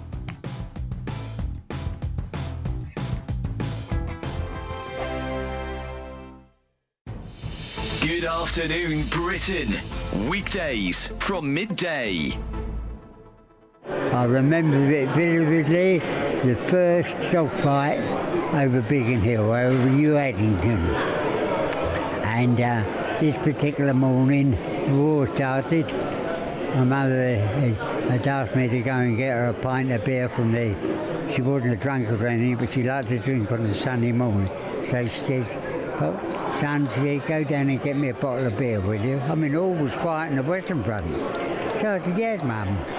So I'm going down the road now. I hadn't gone 1/4 mile, and all of a sudden there's this confusion, all this noise and that, zooming and banging. I thought, what on earth's that? And I looked up, and there they were, dogfighting over New Addington. GB News, the People's Channel. Good afternoon, Britain. Weekdays from midday. Joining us now is Head of Advocacy at Big Brother Watch, Jack Colson. Jack, interested to know your view on this. Why shouldn't I be able to wear my Meta glasses around?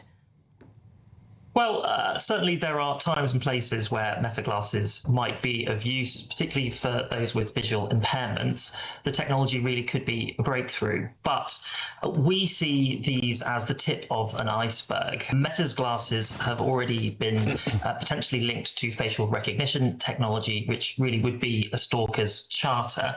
And we are operating in an environment where perpetrators of harassment feel safe to use this technology, when really it's the public who ought to feel safe. So the government ultimately are going to have to explore restrictions on this kind of technology, and we're seeing civil society push back. GB News, the People's Channel.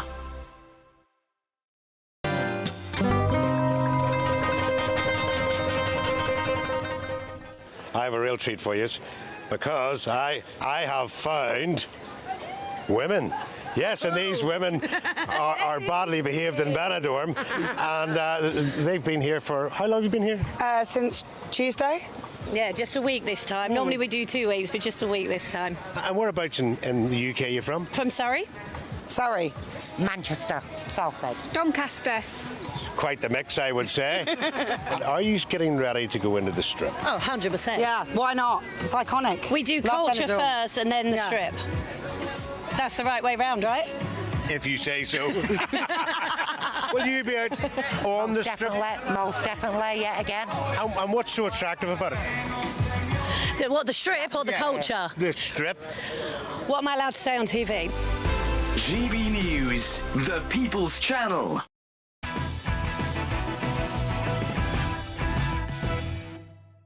Some more front pages here for you, and just like magic, let's go to the eye.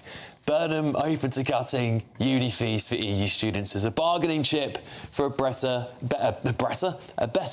Brexit deal. There you go. There you go. No, don't worry about you British students. Emily, just your interest rate doesn't matter, sorry. The Express, let's talk about assisted dying, Mr Burnham, while I still can. Yeah, that's coming back up, isn't it, that campaign? Because it failed to get through the Commons, didn't it? The Mirror, no more. Families, water safety pleas. Shattered loved ones send emotional letters to the Prime Minister after summer of needless tragedy. That's just so many people have drowned this summer. It is absolutely astounding how many people have died, isn't it? The Sun, we're all grin it together. Royals united front over Harry and Meg return. Yeah, what do you make of that? The Times, Burnham to gift Ukraine blueprints for missiles. There's something quite big in that story, considering it's making most of the front pages there today. So I suspect we're going to get into that a little bit more at 11 o'clock. But seeing as we haven't got a lot of time to read the detail yet, let's just talk about the front page of The Sun here, because I think they're taking a bit of a mickey with this front page, from being honest with you. The royal family always go to Balmoral. They're making it seem like some kind of summit, like this is like some sort of 9/11's happened to the royal family. Harry and Meghan have got on a plane, they've come back to Britain. Look, I'm sure they're not over the moon about it, right? I'm sure that the Princess of Wales and the Prince of Wales are not very happy that Harry and Meghan have come back, because, as you know, there's a big spat between them. That being said, are we all overreacting, Peter? Well, I think there is often friction in many, many families. Yep. And I think it's very sad when there is a rift between a parent and their children, or, say, two brothers or brothers and sisters. And I'm a huge fan of forgiveness. It is a wonderful thing to receive, and it's an even greater thing to bestow upon somebody. I just hope that at some point in the not-too-distant future, the King can have a great relationship with his grandchildren, that the brothers can be reunited, that people can find forgiveness in their souls, although I fully appreciate, having put a post out on social media last week to that effect, I do find myself in a bit of a minority when it comes to this. So I do accept if there's people shouting at me on the telly right now. It's funny. Join my world, Peter. Well, while we're at it, Bill, what do you think of it all? My view is fairly similar to Peter's. I see it through the prism of a family, and I bluntly think it's fairly tragic that Harry is estranged, particularly from his dad, who's suffering from cancer. And, you know, the fact that they are coming back to this country, can be closer to the family, I think is a good thing. If you read between the runes, I think the King is probably quite welcoming of that. The Prince of Wales less so. But I think it's broadly a good thing. But some of the communications, and I've got some sympathy for Harry and Meghan, but some of their communications is kind of all over the place. It's all over the place. So, you know, they're coming back, and then it's reported this morning they might only be back for 6 months. And you're kind of, well, you're changing your kids' schools for this? For only 6 months. It doesn't quite make sense. Yeah, I mean, this is interesting, because on the front page of The Times, a similar story, Emily, here, because Meghan's gangster series, well, this is what The Times is reporting, Meghan's gangster series, that we were talking about last night, leaked to suggest she was in demand. So maybe there wasn't even a job there, and they've gone, well, actually, we need to kind of get you back on. We've got a big bill to pay with the Daily Mail, and we've got millions in the get back to work. The jam's not quite enough, Meghan. I mean, I'll give her credit. She works. At least she works, whether it's petals on a bit of food, whether it's packing the jam, whether it's doing a documentary series. Listen, I don't like any of it, right? I think that she's a grifter. However, credit where it's due. She does work and she will be a net contributor. But what's so confusing is that, of course, like Harry and Meghan's big thing is that, oh, we want privacy and all of these things, but they just love a big story and they love the attention to be on them. So it is confusing. Their comms is constantly changing and it's kind of hard to understand. And I'm a Christian. I also believe in forgiveness and all of those things, but you have got to think about what's got us here. And at the end of the day, Meghan and Harry chose to go on an interview with Oprah and basically accuse the family of racism. So you can understand many other things that exactly happened. Yes, we haven't got time to go into all of them because I'll be doing an entire monologue on it. But if you are staying for the late edition, you may still yet have a chance because Steve N. Allen is taking up the role this weekend as I am going to go and have a little bit of a nap, I think is the best way to call it, before I have to wake up for breakfast in just a few hours' time. See you soon, early birds, and enjoy the rest of the show.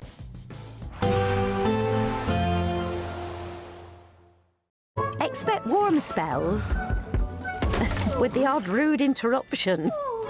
Box Boilers sponsors the weather on GB News. Hello there, good evening. Welcome to your GB News weather update from the Met Office. This week starts off mostly dry and settled with some sunshine, though it's gradually going to turn more and more unsettled, some rain, some showers. It'll also start to feel fairly humid towards the end of the week as well. For the time being, though, high pressure brings mostly dry, settled conditions across much of the country, some clear skies, especially across England and Wales, and even across Scotland, Northern Ireland, where it's been a bit cloudier this afternoon. We'll eventually start to see this cloud clear away. That does mean, though, temperatures are soon going to be dipping away. It's another chilly night, especially in countryside areas. Temperatures could drop down to around the low single figures.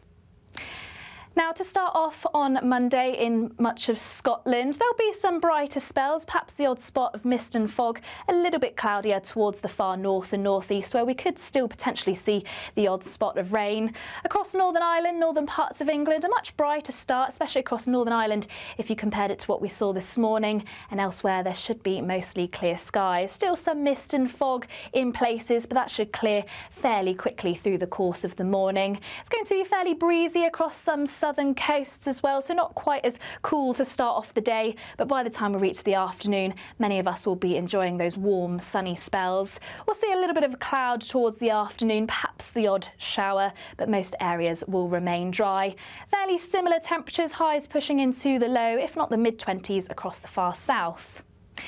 Now, Tuesday is when we begin to see a little bit of a change, not feeling quite as cool to start off, a slightly milder start, and there's likely to be more cloud around. And by the time we reach the afternoon, there's the potential to see some showers, some of which could turn heavy and thundery. Things turning more unsettled as the week goes on and temperatures on the up and starting to feel quite warm and muggy towards the end of the week. Bye-bye. Expect warm spells with the odd rude interruption. Box Boilers sponsors the weather on GB News.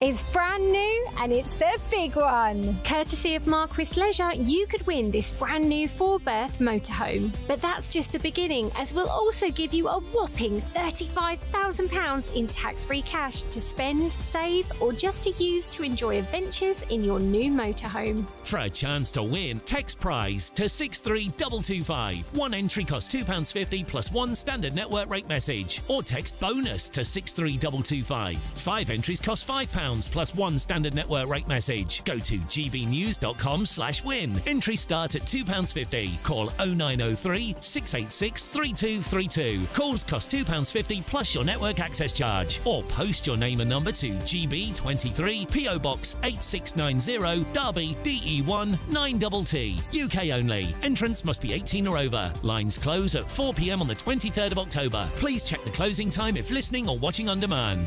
Good luck.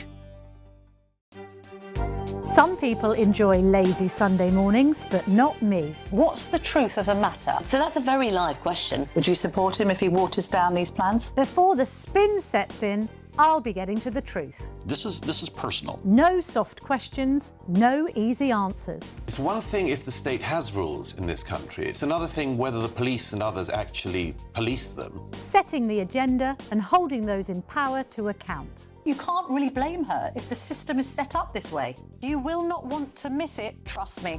The Camilla Tominey Show, Sundays from 9:30, only on GB News. Britain is not just a geographical expression. We are a people bound together by history and culture that are distinctively British. Join me to celebrate our music, theatre, artworks and literature, which we can explore and enjoy together. Everybody's welcome. Sunday with Michael Portillo, every Sunday at 11 a.m. on GB News, the People's Channel, Britain's news channel. Exciting news. Every Friday, my Patrick Christie's Tonight Show is going to have a twist to it. We're welcoming some special guests. You. That's right, on Fridays I'm going to be doing my show in front of a live studio audience because this show is about you and what you have to say. It's going to be the same big debates, same big topics, same big opinions. But every Friday night at 9 p.m, you are invited to come on down to Patrick Christie's Tonight to be a part of the action. Only on GB News, the People's Channel, Britain's news channel. Breaking news, live updates, stories that matter. From the heart of the GB newsroom to every corner of Britain, with our team of dedicated journalists across the UK. GB News bulletins are there to deliver the latest news that matters to you. Bulletins on GB News, the People's Channel, Britain's news channel.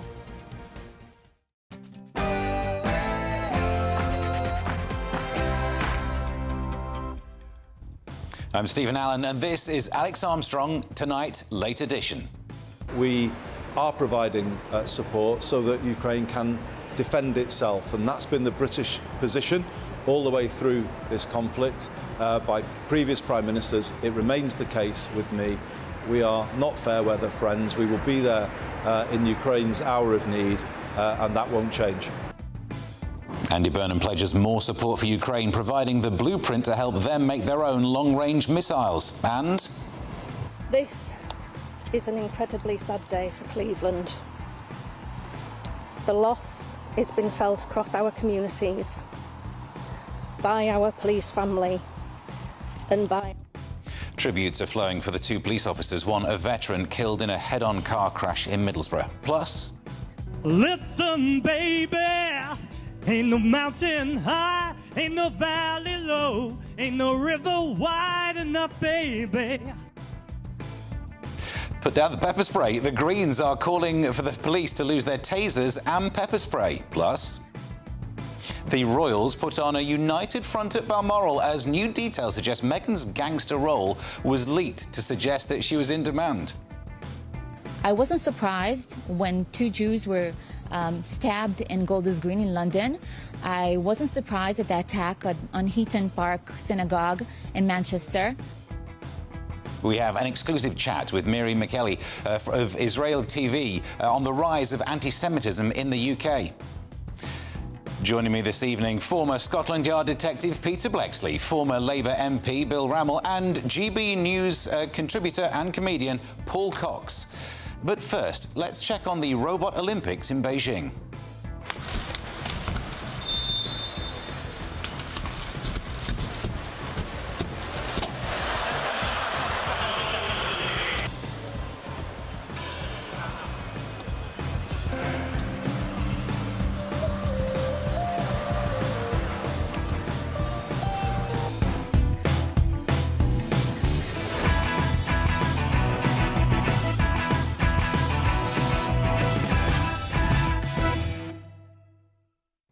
Welcome back to Alex Armstrong Tonight, late edition with me, Stephen Allen. Let's take a look at your front pages then. We can go to the Telegraph. Graduates face worst job market on record. Vacancies fall 45% as unprecedented numbers of teenagers head to university.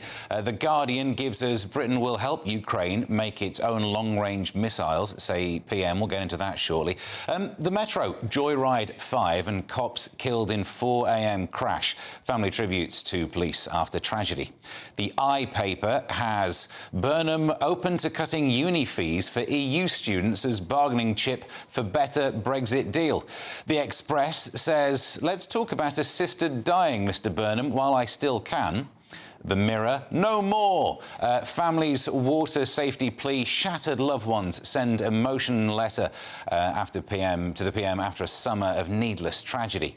The Sun says we're all Grin it together. The Royals united front over Harry and Meg return.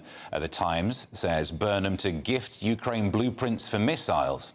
So let's dig into some of that. Let's get the thoughts of my panel. Former Scotland Yard detective Peter Bleksley, former Labour MP Bill Rammell, and GB News contributor and comedian Paul Cox. Welcome, gentlemen, ladies, gentlemen. It's nice to see you.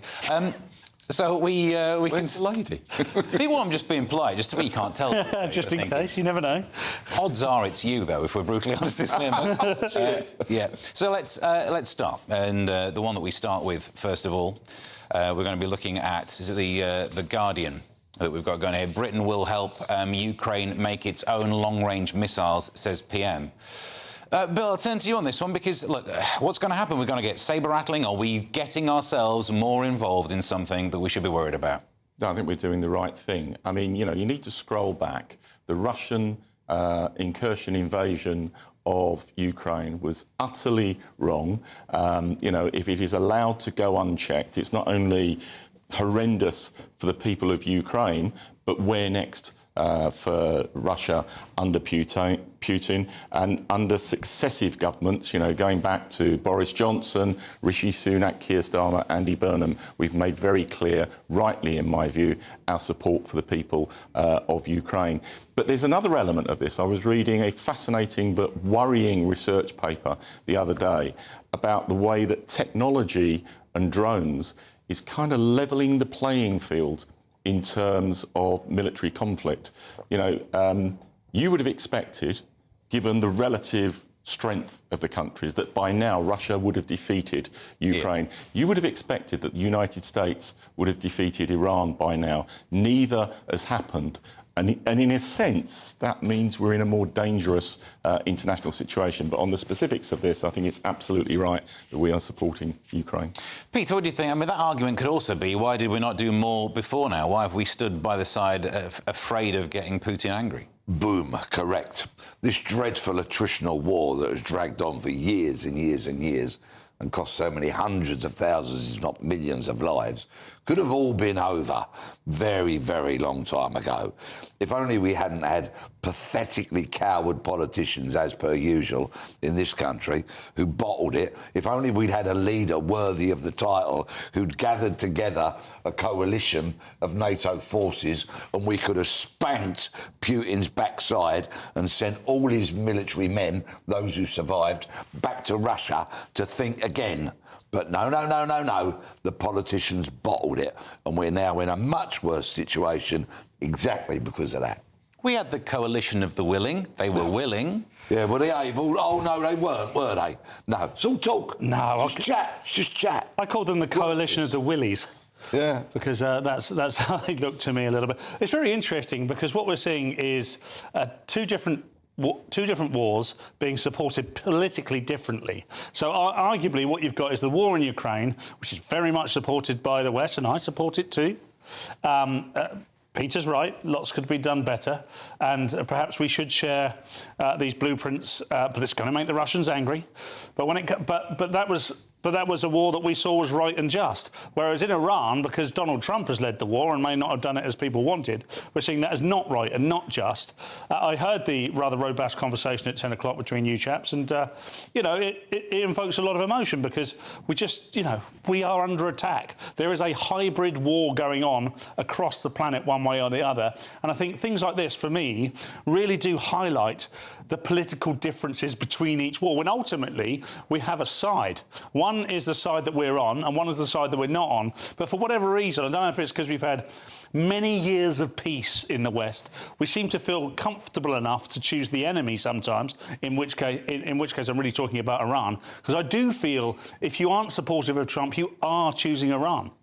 Do you feel that there's like a narrative of which one's nearer? Because every single time there's not even just geographically, but we know Iran responsible for terrorist attacks that could impact our soil. But when you hear the story about Putin, you hear how many countries, how many segments on the risk board he is away. Like, that's talked about more, isn't it? If it's not dealt with in Ukraine, Poland, next thing you're over here. Yes, absolutely, and it's right to think of it that way because I've had this discussion on here before, and often in the comments, people can't understand why I would be against Russia. There are many people watching this now that don't see Russia as an enemy in any way, shape or form, whereas I do, and, you know, it was an illegal incursion on Ukraine, and we absolutely should support the Ukraine, and they are, you know, just across the road, really. So if it was to all kick off, you know, what's between us and them? Not a lot. However, what I would say is I talked about the hybrid war earlier. Iran are just on our doorstep as much as Russia are, because we've seen it with the attack on the power plants last week.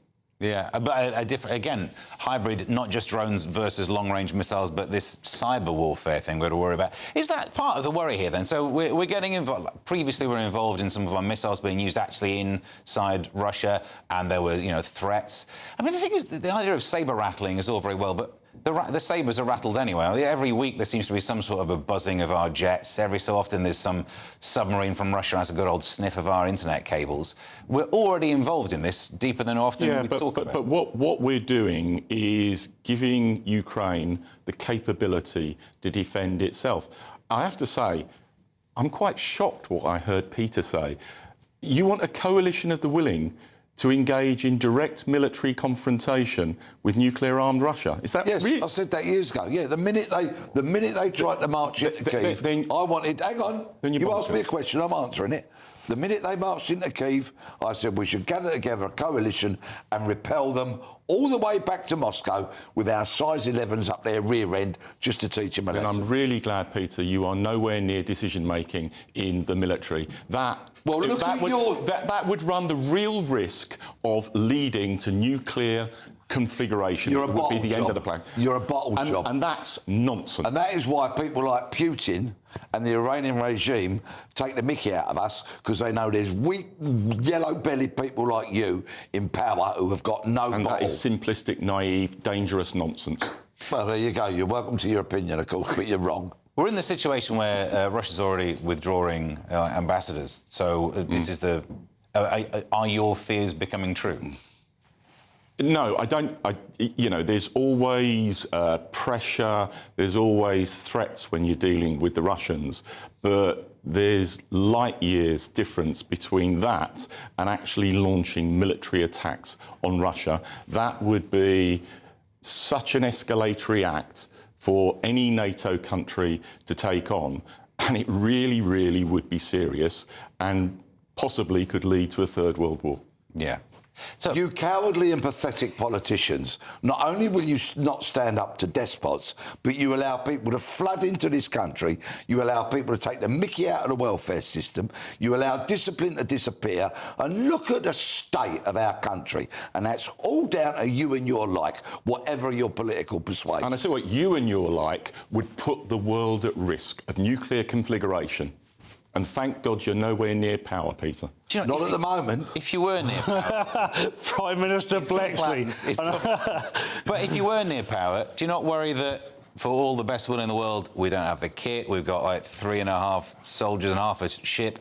Like, if it was just the UK trying to make some decisions unilaterally, we'd a bit... I don't know if you've had a look at the other side of the Atlantic, but we've got some rather good mates over there who are rather well tooled up and rather capable, and are probably the most strongest military force on the planet. We used to be really good mates with them. We used to let them use our military bases and all that kind of stuff until his clown Starmer decided not to do that. They're very good friends of ours, and we should treat them as such. You think they'd still be there at the moment to back us up? And they would back us in a scrap. Our friends who are turning their backs on NATO and cozying up to Putin, get real, Peter. All right, look what you've done to the country. Look what you and your ilk, your elected ilk, whether it be your party, the Tories or whatever, look what you've done to the country. Look at the state of it in 2026. And I think you should show a bit of humility and perhaps a few apologies. Let's have a serious conversation. I'm having a very serious conversation. You've just suggested that if we launched a military attack on Russia, the United States would step in to support us. I don't think that's borne out by the evidence. I said we've got some really good mates on the other side of the pond. Please pay very careful attention to what I say. You emphatically implied, and you know you do. You chose to take it as that being the implication. Then what you should alternatively concentrate were you very suggesting? carefully on the use of language. Then what alternatively were you suggesting? I would say, if you remember that I said way back when we started discussing Ukraine, that the minute Russia invaded Kyiv or marched towards Kyiv, we should have put together a military coalition to repel them and send them back to Moscow with their backsides spanked. That is what strong leadership would have done. That is what is called the repelling of the invasion of a sovereign state. It's leadership, it's balls, it's what was needed. But look at the mess it's in now. And I think that's dangerously naive and could have led to a third world war. Oh, you see, typical, no bottle Labour. While we're making some cartoon stuff, it's just not serious. Oh, no, but wasn't there I'm dead. I think he's being serious. I've never been more serious in my life. Promises when Ukraine got rid of their nukes. Promises were made to actually step in and defend them at the time. So why was that not just a presumption? That's what we should do. We are defending them by supporting them with capability. Trips, though, isn't that the problem? No. Look, you know, Ukraine wouldn't still be resisting Russia to a point where there's almost a balance of power were it not support from the UK and other members of the international community. Do you know, well, we definitely will come back to this at some point, won't we? Because it's not going to end this week. We can also, on the front page of the Telegraph, look at this one. Graduates face worst job market on record. Vacancies fall 43% as unprecedented numbers of teenagers head to university. You got kids in the right kind of ballpark for this age? I have. My daughter's 17 and... perhaps we should get her in the army. Stand behind Peter. Let's go and have a fight. Look, it is difficult out there, which is why I'm really glad nepotism exists, and I'm trying to very much help her get into work in various places. But all joking aside, you have to do a little bit extra for your kids these days because the job market is so... It's just this huge drought. And look, I don't want to bolster Mr Blexley anymore, but this Labour Party, this Labour government, under what they've done under Rachel Reeves, has absolutely decimated the jobs market for 18 to 24-year-olds because there's no incentive for an employer to take them on. It's all very lovely living in la-di-da land where everyone gets paid loads of money and there's equality of outcome and everyone's equal, but it just doesn't work that way. It simply doesn't work that way. That's why communism fails and why capitalism succeeds. What's your thoughts on how we're looking? I mean, look, we're staring down some rather scary stuff, whether it's the issues Paul mentions or you've got that AI spectre coming a couple of miles down the track as well. It's all worrying, isn't it? Look, I think there is an issue around the youth minimum wage, mate, but we're talking about graduate jobs here. They're not being paid at the youth minimum wage. Depends which degree they bother to do, you know. No. But look, if you want to look at graduate employability, you shouldn't look at what happens immediately when graduates go into work. You look 18 months down the track, and all the evidence suggests that graduates are in a much stronger position. But I said earlier on this channel that, you know, when I was Higher Education Minister, we had a system where graduates repaid at no real rate of interest. Yeah. The last government put it 3% above RPI, and this government needs to turn that round because that is unfair and it's unsustainable. Peter? I have the great pleasure of spending a lot of time with graduates because my kids, as I said earlier, are 23 and 24, and a lot of their mates went to uni. Some of them utterly wasted their time and got worthless degrees and are now scratching about doing jobs that are not paying very much at all, to be perfectly frank with you. Those who got slightly more relevant degrees, again, are not earning the salaries that they should do. Certainly not the salaries that are going to see their student debt paid off anytime this side of hell freezing over. So, consequently, it is very, very challenging for them.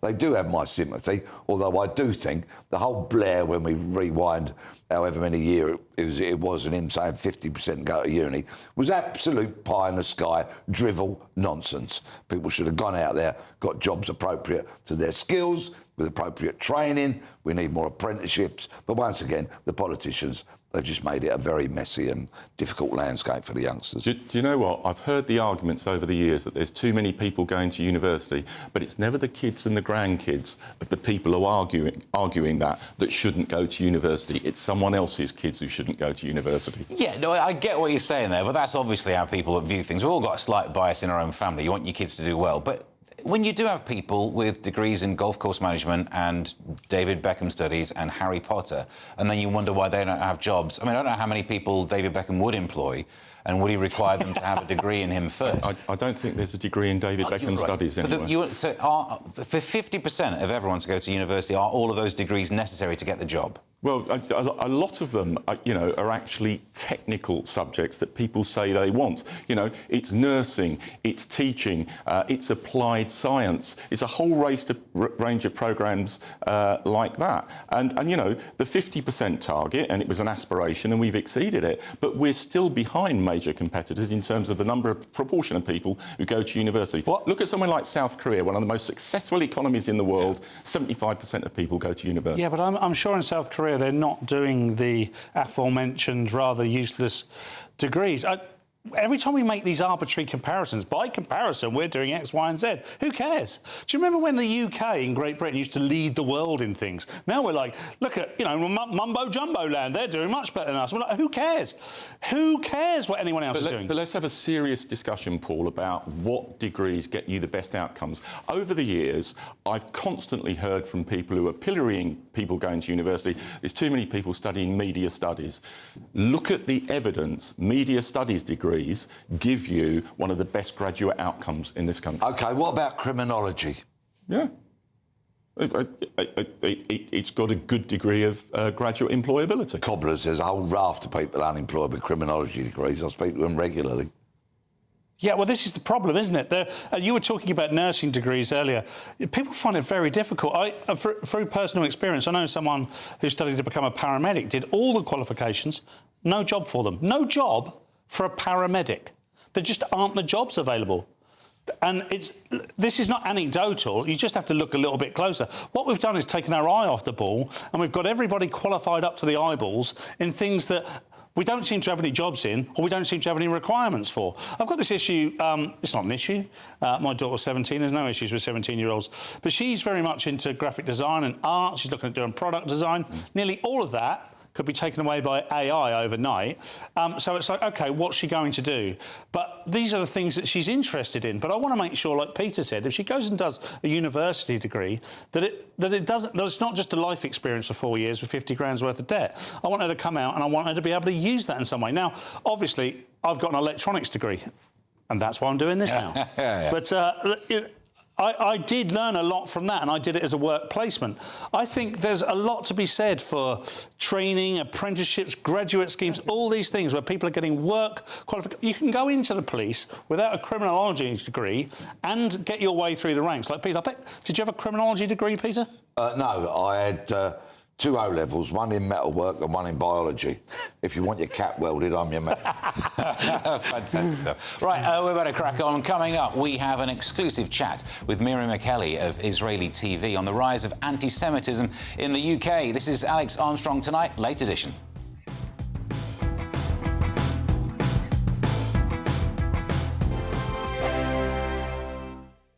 Britain deserves a newsroom that puts the facts and your voice first. Well, and that's what you get on GB News. Lively debates, lively conversation. And we're not afraid to hold power to account. And each other. So join me, Andrew Pearce. And me, Miriam Cates, for Britain's Newsroom, weekdays from 9:30 on GB News. Bold. They are under no illusion. Ray. Are you a human trafficker? Boundless. I've had enough of the nonsense, and I'm not afraid to say it. Don't get this on the BBC. Every weeknight, I tear through the headlines. The smell of gasoline. Should we be worried about it? From Westminster madness to cultural war chaos. What I'm going to do now, they are throwing things out the car as we speak. Get ready, Britain. Here we go. Patrick Christie's Tonight, weeknights from 9 p.m. only on GB News, Britain's news channel. Join me, Nana Akweer, for an informative, interactive news programme with a difference. It's fun. No, you didn't say that, Dave. I'm so surprised. I think there's an element of truth to that. Join me from 3 p.m. every weekend, only on GB News, Britain's news channel. 5 hosts, 5 opinions, 5 fearless debates, 5 unfiltered takes on the day's news. 5 reasons not to be anywhere else on Saturday night. This is the Saturday 5. You got me.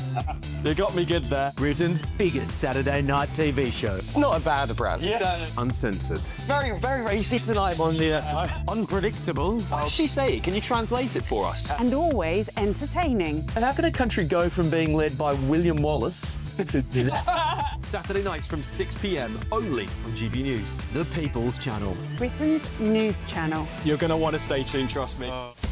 Breaking news, live updates, stories that matter. From the heart of the GB newsroom to every corner of Britain, with our team of dedicated journalists across the UK. GB News bulletins are there to deliver the latest news that matters to you. Bulletins on GB News, the People's Channel, Britain's news channel. At GB News, we love to hear from you, our loyal community. So drop us a line at gbnews.com/yoursay. There you can talk to each other and also to the presenters live on air. gbnews.com/yoursay, because GB News is your channel, Britain's news channel. Welcome to Free Speech Nation with me, Josh Howard. This is the show where each week we see what's happening in the world of culture, current affairs and politics. First we'll say, welcome to the UK. Oh, thank you. And we're not afraid to use our free speech so that you can use yours. It's not controversial in the slightest to anyone who hasn't lost their mind. Free Speech Nation, Sunday nights at 7 p.m. Only on GB News, the People's Channel, Britain's news channel. GB loyalty points are here. They're our way of saying thank you for spending time with GB News. Through commenting on Your Say, voting in You Decide polls and shaping the debate, you can earn GB loyalty points. Unlock rewards, reach milestones and climb leaderboards. Don't just watch our programmes, come and be part of them. Get started by scanning the QR code or go to gbnews.com/loyalty points.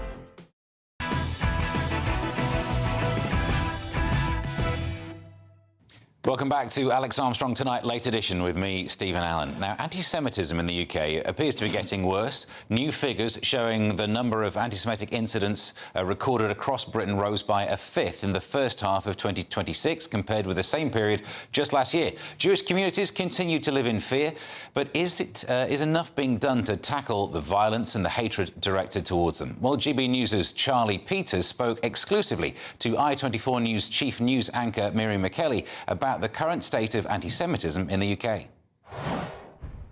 I wasn't surprised when 2 Jews were stabbed in Golders Green in London. I wasn't surprised at the attack on Heaton Park Synagogue in Manchester. I wasn't surprised because I walk these streets every time I come to visit, and I see the demonstrations and I listen to the things that are being said. People who are shouting things that are not be allowed to say these things. So, of course, it ends up with violence. There's no question. And it's very nice that your Prime Minister is saying there will be no tolerance against anti-Semitism and we're going to fight anti-Semitism. But what's really happening? We're here with the panel, Peter Bleksley, Bill Rammell and Paul Cox. Peter, I'll turn to you on this one first. The thing that shocks me about the stats is how much it's increased year on year, because we know there would have been a step change over the last few years, but the fact that it's still increasing, what's going on? Yeah, I was in Golders Green and Temple Fortune not long ago, meeting many members of the Jewish community, and clearly many of them are living in the grip of fear. But we see this anti-Semitism, how it used to pollute your party not so many years ago, how it's allowed to flourish on the streets by a weak and pathetic police that look the other way, when there's anti-Semitic chants being called out, when there's signs being held up. All right, we've got Palestine Action now being outlawed, and the Met have done some very good work in scooping up loads of those demented fools off of the streets of London, but much more needs to be done. It's allowed to flourish. Look at now the Green Party and so much of what Polanski says or alludes to. It all just seems to be vile and revolting, and it's allowed to happen because, of course, why? In so many regards, because of the woke, fluffy, liberal, pathetic police leadership that has polluted that noble profession for the last couple of generations. Bill, you can take some credit for the things that have been done. As even Peter points out, it used to pollute your party, but that got sorted. It did, and, you know, Keir Starmer is highly criticised, but he did root and branch, root anti-Semitism out of the Labour Party. I think an awful lot of it, and in actual people terms, has gone into the Green Party, and it's the same people who were on the extreme left of the Labour Party are now polluting the Greens. And what concerns me is the degree to which anti-Semitism has been normalised within this country, and where legitimate criticisms of the actions of the government of Israel, and you have to be able to have the right to make those criticisms, then morphs into anti-Semitism. And it's the laziness around this debate. The number of people I hear chanting Zionism is racism. Zionism is a belief in a homeland for the people of Israel, which has been the aspiration for Jews for over 100 years. And actually, 100 years ago was a very progressive cause. So, there are issues, there are rights and wrongs in the Middle East, but categorising a race of people, Jews, and representing hostility and aggression towards them because they are Jewish is utterly repugnant and utterly wrong, and we need to challenge that at every juncture. Yeah, Paul, I don't know if you know this, but you can only consider that there's an oppressor and oppressed, and that's all you're allowed to think. That's it, no nuance whatsoever. This whole thing is swimming with cognitive dissonance. In order to fix any problem, you have to do a root cause analysis on what is causing the problem. We know what's causing the problem. It's the arranged marriage between the ultra-progressive left and Islam. It's Islam, and it's where Islam is coming from, and the politicisation of Islam via migration into this country, illegal or otherwise. You combine all of those two together and then have an establishment that turned a blind eye because it's incredibly inconvenient to point out everything I've just said, then you will end up with anti-Semitism, because the Islam faith genuinely hates the Jews. Genuinely hates the Jews. There's no two ways about it. Bill, you can shake your head as much as you like. You're not fooling anyone. You're certainly not fooling me. The majority of the Islam faith is programmed to be against the Jewish faith. And as a result, because we've decided to have this pact with Islam, because we've decided our country was no good as it was and it can only be better under the immigration that we're seeing as a result of open borders, of course we're getting the products of that. We're seeing in the UK what you see all over the Middle East, which is hatred towards Israel and therefore de facto hatred towards the Jews.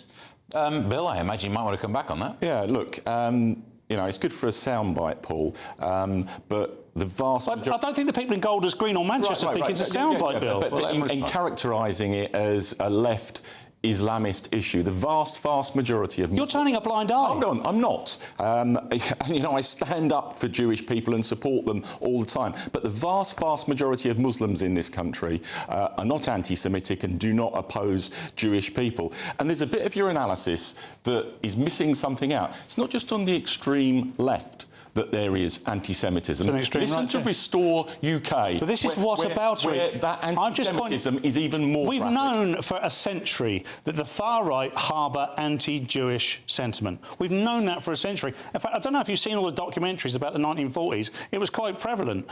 What we are not talking about is what's happening on the left and the extreme left, and this weird arranged marriage, particularly in the Green Party, between politicised Islam and the left, in order to what? Overturn the West? Zach Polanski wants to overturn the West.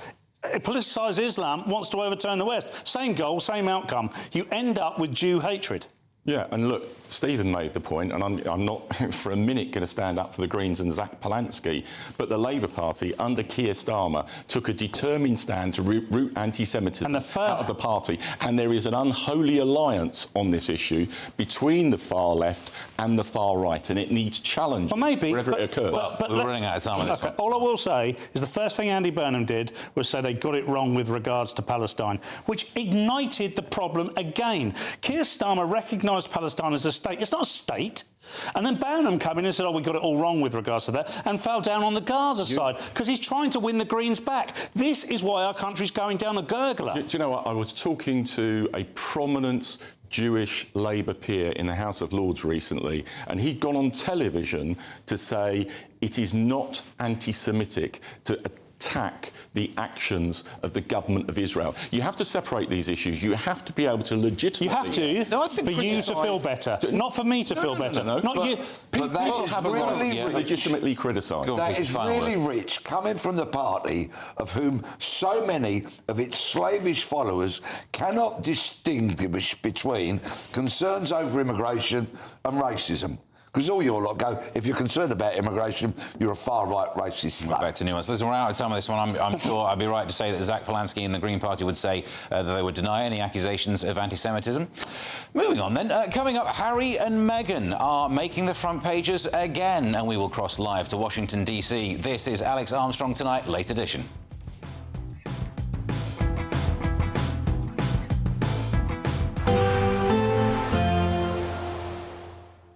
I forecast a perfect holiday in the sun. Weather looking good then? For sure, and no worries about our travel insurance. All Clear Travel Insurance sponsors GB News Travel Destinations forecast. Hello there. We have an area of low pressure developing just towards the west of Portugal, bringing some much needed rain and showers towards Portugal, parts of Spain, and also drifting into parts of France. Could be a little bit heavy, potentially thundery at times, but any thundery downpours across parts of the Alps have now eased away. A few showers in parts of Greece, otherwise still very much dry, settled with some sunshine, and it remains that way for the rest of the week, with temperatures pushing into the mid-30s across parts of Italy. All Clear Travel Insurance sponsors GB News Travel Destinations forecast. Hello there, good evening. Welcome to your GB News weather update from the Met Office. This week starts off mostly dry and settled with some sunshine, though it's gradually going to turn more and more unsettled, some rain, some showers. It'll also start to feel fairly humid towards the end of the week as well. For the time being though, high pressure brings mostly dry, settled conditions across much of the country, some clear skies, especially across England and Wales, and even across Scotland, Northern Ireland, where it's been a bit cloudier this afternoon. We'll eventually start to see this cloud clear away. That does mean though temperatures are soon going to be dipping away. It's another chilly night, especially in countryside areas. Temperatures could drop down to around the low single figures. Now, to start off on Monday in much of Scotland, there'll be some brighter spells, perhaps the odd spot of mist and fog, a little bit cloudier towards the far north and northeast, where we could still potentially see the odd spot of rain. Across Northern Ireland, northern parts of England, a much brighter start, especially across Northern Ireland if you compared it to what we saw this morning, and elsewhere there should be mostly clear skies. Still some mist and fog in places, but that should clear fairly quickly through the course of the morning. It's going to be fairly breezy across some southern coasts as well, so not quite as cool to start off the day, but by the time we reach the afternoon, many of us will be enjoying those warm, sunny spells. We'll see a little bit of a cloud towards the afternoon, perhaps the odd shower, but most areas will remain dry. Fairly similar temperatures, highs pushing into the low, if not the mid-20s across the far south. Now, Tuesday is when we begin to see a little bit of a change, not feeling quite as cool to start off, a slightly milder start, and there's likely to be more cloud around. And by the time we reach the afternoon, there's the potential to see some showers, some of which could turn heavy and thundery. Things turning more unsettled as the week goes on, and temperatures on the up, and starting to feel quite warm and muggy towards the end of the week. Bye-bye.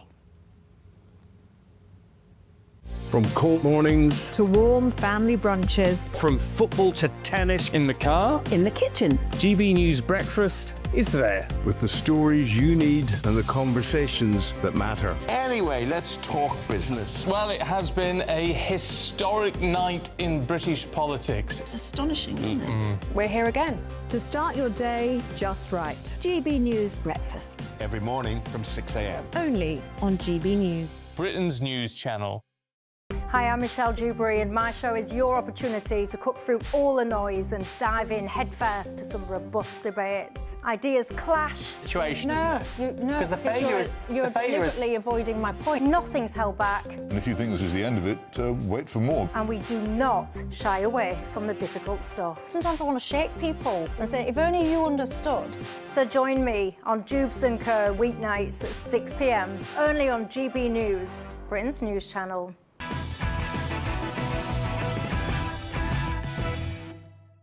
Welcome back to Alex Armstrong Tonight, late edition with me, Stephen Allen. Now, joining me ahead of the Late Show live at midnight is GB News' Ben Leo. Ben, what you got coming up tonight? Steve, good to see you. I think Washington, D.C. today has just experienced experienced one of its best days in recent decades. It was the IndyCar race through the streets of Washington today. President Trump was there. It was a true reflection, the best performance of modern American celebration. It's their 250th birthday this year. It was the latest party of their celebration schedule. An American won the race. We had President Trump, as I said, the First Lady was down at the track as well. We had an amazing air show, B-1, B-2, B-52 bombers, F-35, Chinooks, Black Hawks, Black Hawk helicopters, Warthogs, the lot. It was an amazing day. I've got a little report for viewers and listeners a bit later on. And I've just heard as well from the IndyCar CEO who says they sold $969,000 worth of merch. And I think my two children are responsible for $968,000 worth of that merch. So I got utterly rinsed today. But what a day it was. Elsewhere, Caroline Leavitt, President Trump's press secretary, who of course is resigning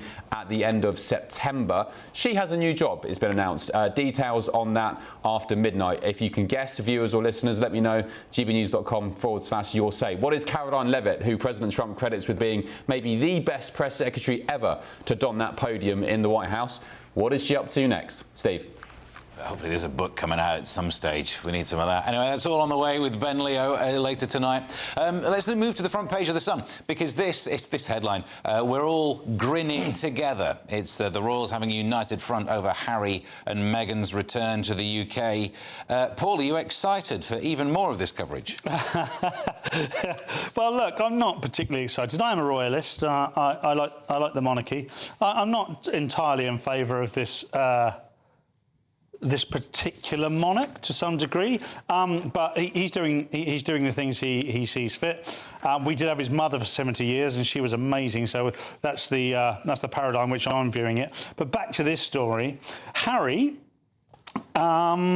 is just causing issues wherever he goes at the moment, isn't he?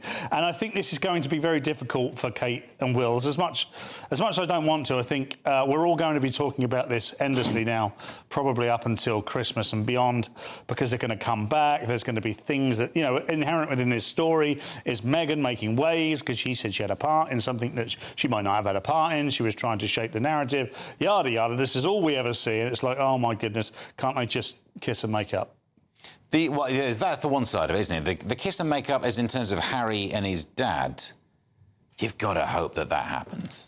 Yes, indeed. And I've attracted some very interesting comments this week, and a huge volume of them. Most of them, of course, particularly courteous, just saying that I'm wrong, because I've been espousing forgiveness. And I think, having received forgiveness myself some years ago, it was a wonderful gift to be bestowed upon me, and it's an even better thing to bestow upon somebody else. But many people took a contrary view with regards to Harry and Meghan, saying that they should receive no such forgiveness, and that's fine. But on a very important point here, this is probably one of the worst Sun headlines ever. We're all grin it together. If it had been we're all gin it together, and you'd had a picture of the king with a gin and tonic or something, that would have been not much better, wouldn't it? But Kate is smiling a bit. Yeah, that's all that's based on it. I would say that's beyond a grin. I think if you measure the spectrum of a grin, I think that's beyond it. I think that's going into smile. We'll make it smirk somehow. There you go, Steve. Yeah. There's a lady who knows she holds all the cards. I think she does. In terms of public. There is. She's the full package, isn't she? Well, I mean, I guess recollections may vary would be the one way they'd spin it. But that's the problem, isn't it? That now we're going to have... Bill, like, I don't know where you stand on how much you enjoy the gossip of this, but it's going to be 89% gossip before any other facts come out. And I think there's an element of truth in that. Look, I'm a pragmatic monarchist, but I actually come at this through the prism of family.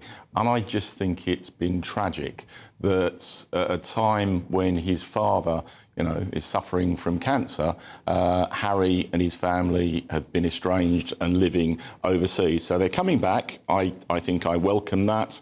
They're going to have to manage it.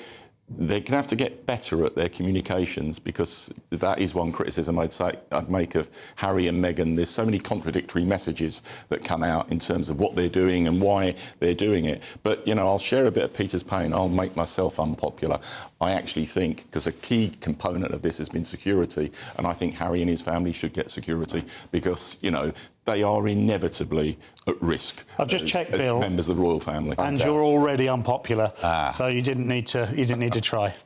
Implies a change of situation. Bless you for it. But it is a good. I mean, that's actually a good point there from Bill, because they are going to need security, come what may. I listened to Peter talk about this elsewhere, and he was absolutely right. It doesn't matter what you think of the situation, what you think of Meghan and Harry. They are going to need security, because the last thing anyone wants on their conscience is the fact that they were able to be gotten to in a deadly way. So they're going to need to. Ultimately, I think the King probably should pay for that. And I tell you what, the public and the media are so fickle. If, God forbid, he was assassinated, there'd be a massive outcry about why he wasn't convicted. They are incredibly high-profile targets, without a shadow of a doubt. There will be people out there utterly fixated, obsessed and unwell, let alone others who might be perfectly in control of all their faculties and want to do something dreadful. Throughout the spectrum, they're going to be a huge risk. Right, as we were then coming up, we will have a look at some of the stories inside tomorrow's front pages, including more than £500,000 a day spent detaining illegal migrants and moving them around the country. This is Alex Armstrong Tonight, late edition.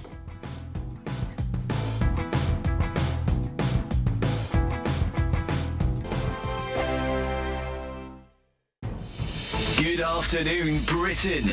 Weekdays from midday. Becky, Chad and the beekeepers, Richard, Mohammed and James. Well, thank you all for coming. So tell us what happened. So I got a phone call about 7:30 on Sunday evening from one of the rangers to tell us that there was a forest fire that was spreading quite rapidly and the bees were in danger, and if we could get down as soon as we could to get them out. And I suppose this is a real challenge, because bees, whilst they do flit around all over the place, they're pretty stuck to their colonies. Yes, absolutely. The boys were the ones that were there. When we approached it, the fire was quite close to the colonies, so we had to make a decision very quickly on whether or not to remove them from the apiary or keep them there and try and just water down the area. And after we saw flames on the horizon, we decided that, no, we've just got to make the decision to move the bees to a safer place, which we did. GB News, the People's Channel. GB News Breakfast, every day from 6 a.m. I do think it's worrying that young people, I mean, are they I think they are more risk averse. Yes. I think they are scared of getting into personal space. I think you're right, there are issues about consent and everything else. But how sad that people say that it's been a year since they've been kissed. What is life for if you're not having a little kiss every now and again? Yeah, the death of the kiss. Apparently, much younger people now haven't had a good snog in over 12 months on average, the people that have been interviewed. But I would hazard a guess that that's because people are frightened. Men don't know when they can approach women anymore. Men can think 1 or 2 steps ahead on the same board, whereas a woman will think about 18 steps. So I think you're overthinking it. If a man takes you to Paris for the weekend, a woman will come back disappointed that they haven't proposed to them, whereas a man thinks they've done a really great thing. Why do men always think you're going to be proposed to in Paris? That you expect that? We don't expect that. Just take us to Paris. The People's Channel.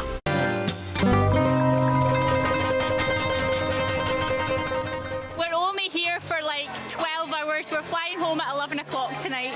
Oh, and mummy and daughter. Yeah, and it only costs £70, so we thought, well, why not? Because it's cheaper than a supermarket shop.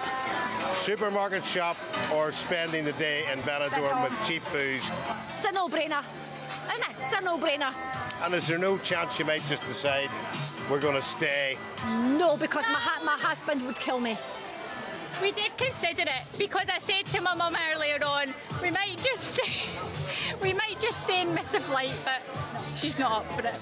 Has your husband actually visited Benidorm on his own? No, he hasn't. I've been here 27 times.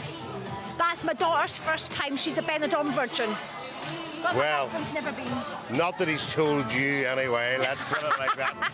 GB News, the People's Channel.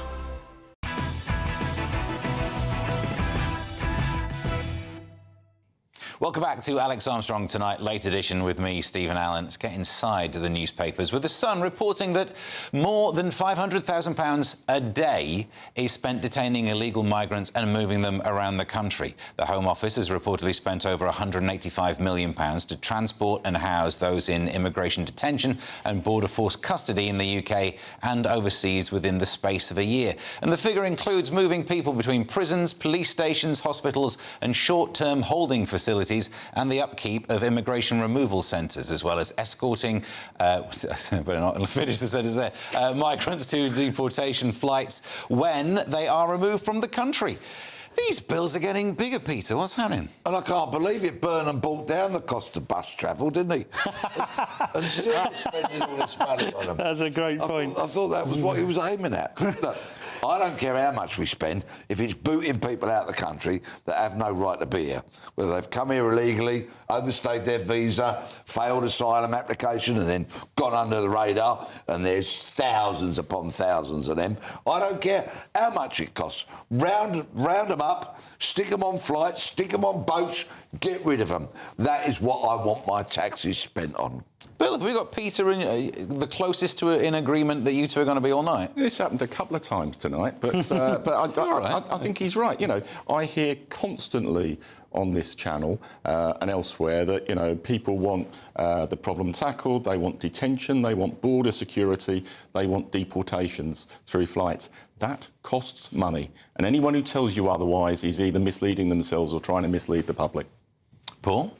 Yeah, I mean, the only thing you could say to counter it is that if they didn't come in the first place, we wouldn't have to incur the cost. However, Peter and Bill are right. You know, the cost of getting rid of them, as extortionate as that is much less than the cost of maintaining them in our prisons, in HMOs, the policing of them, the community management of them, you know. The trials for rape and murder. Yeah, all that sort of stuff. The welfare bill, because, you know, we often have this argument, illegal immigrants don't get welfare. Well, they come over here and they get, like, a hotel, lighting, heating, a roof over their head, 50 quid in their pocket a week, food on the table. If that's not a benefit, I don't know what is, because there's plenty of people out there. I saw them just tonight in London that are homeless, that don't have any of those things, that are never afforded any of those things. And it doesn't matter what Andy Burnham says is going to happen by Christmas. It's not. Peter? I saw something very cynical yesterday, or actually maybe it's me that's cynical, right? Maybe. There's a wonderful charity called Crisis. Used to be Crisis at Christmas. A mate of mine used to volunteer for them, get homeless people off the streets at Christmas. And they do, like, the full package, you know what I mean? Chiropodist looks at their feet, dentist looks at their teeth, nice. Get their hair cut and all that kind of stuff, and do great, great things. Remember Burnham last week said, I'll have them off the streets by Christmas? Yeah. He said, but the charitable sector and private industry has got to play their part.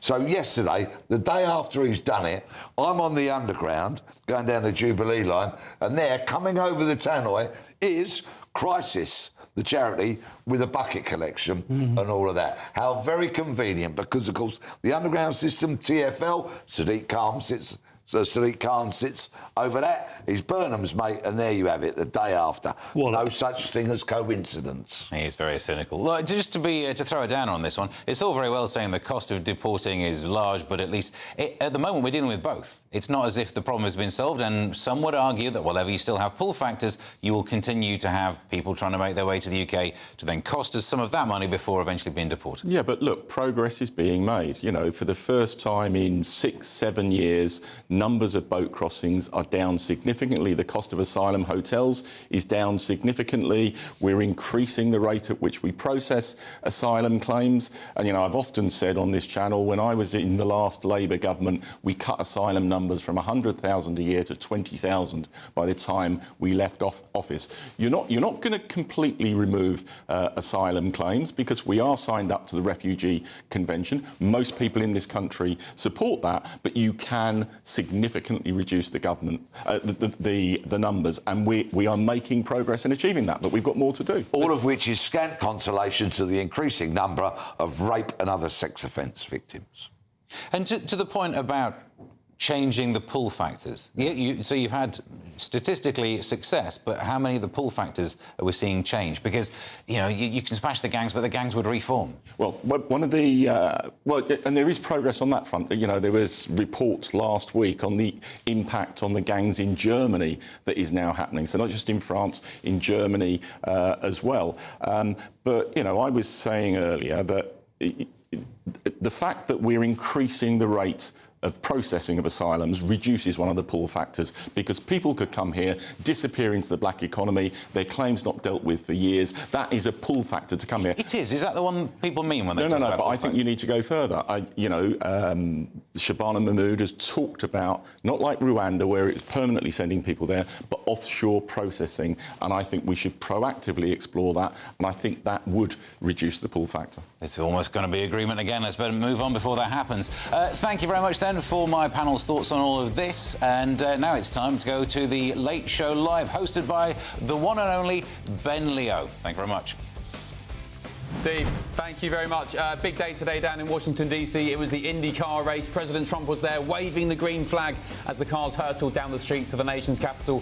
Lots of details on that coming up. Plus, Trump's press secretary, Caroline Leavitt, she's resigning at the end of September. However, she has a new job. Any guesses what that is? And also, we're getting stuck into welfare reform as well. All that and more after the break. See you in a second.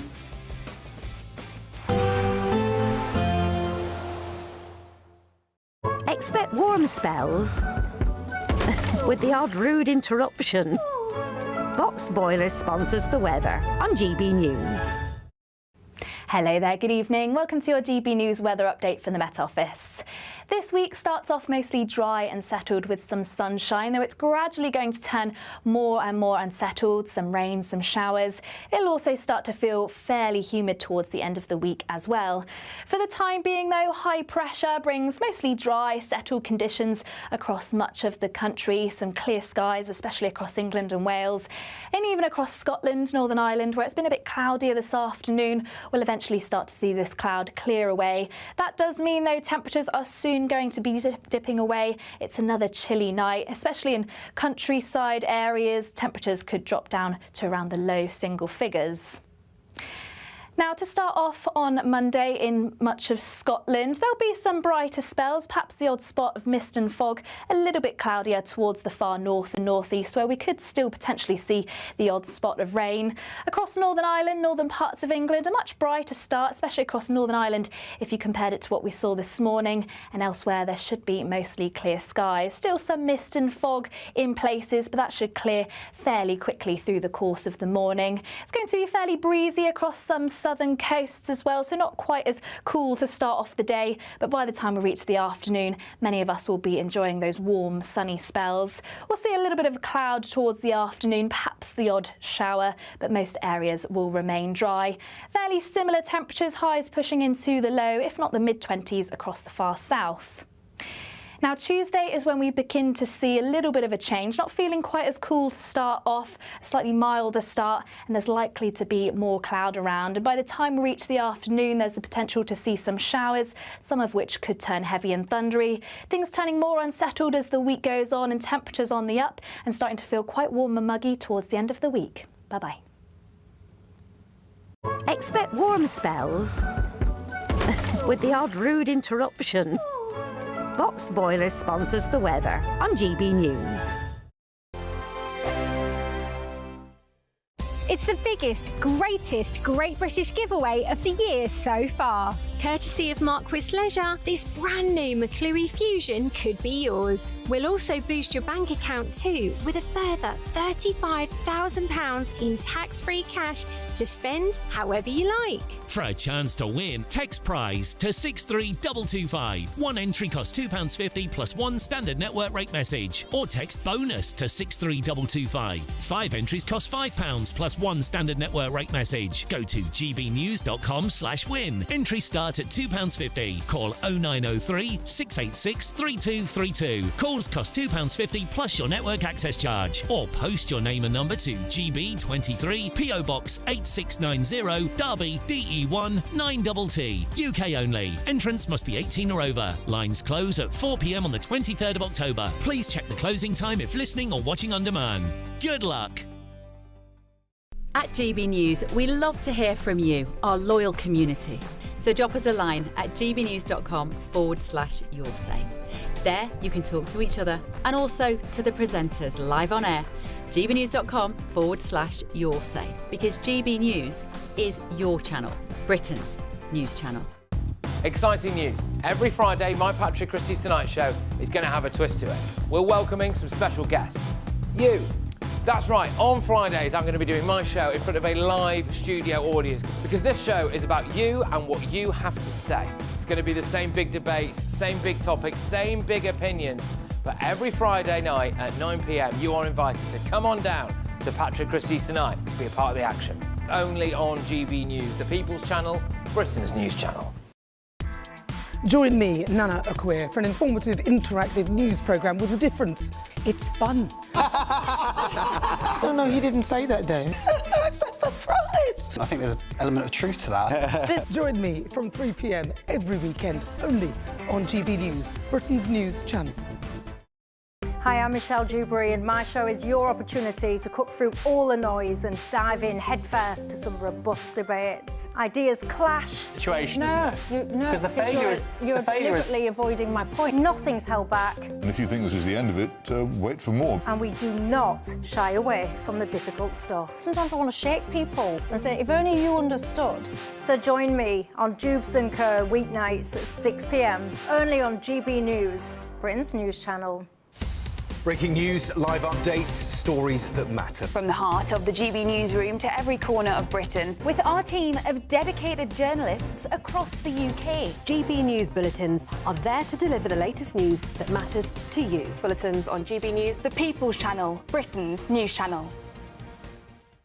I think GB News is completely unique in the way that we interact with our viewers. Our audience aren't afraid to have their say. They want their voices heard now, and they've got a channel where that can happen. I find more and more as I'm wandering around, people come up to me and they say, we saw you on television. I say, oh yes, on what? On GB News. Hello, are you the famous Sue? The whole crew hit me here now. We came to celebrate. It's our job to be the eyes and ears of the viewers. They are part of the GB News family, and I'm pleased to say it's a very large family. And if people go to the time and trouble of listening and watching, then we've got to do a good job for them. Well, I'm here, right in the epicentre of the protest. Here we go again. If you just tuned in, where have you been? It is raucous here tonight. That's what makes us the fearless champion of Britain.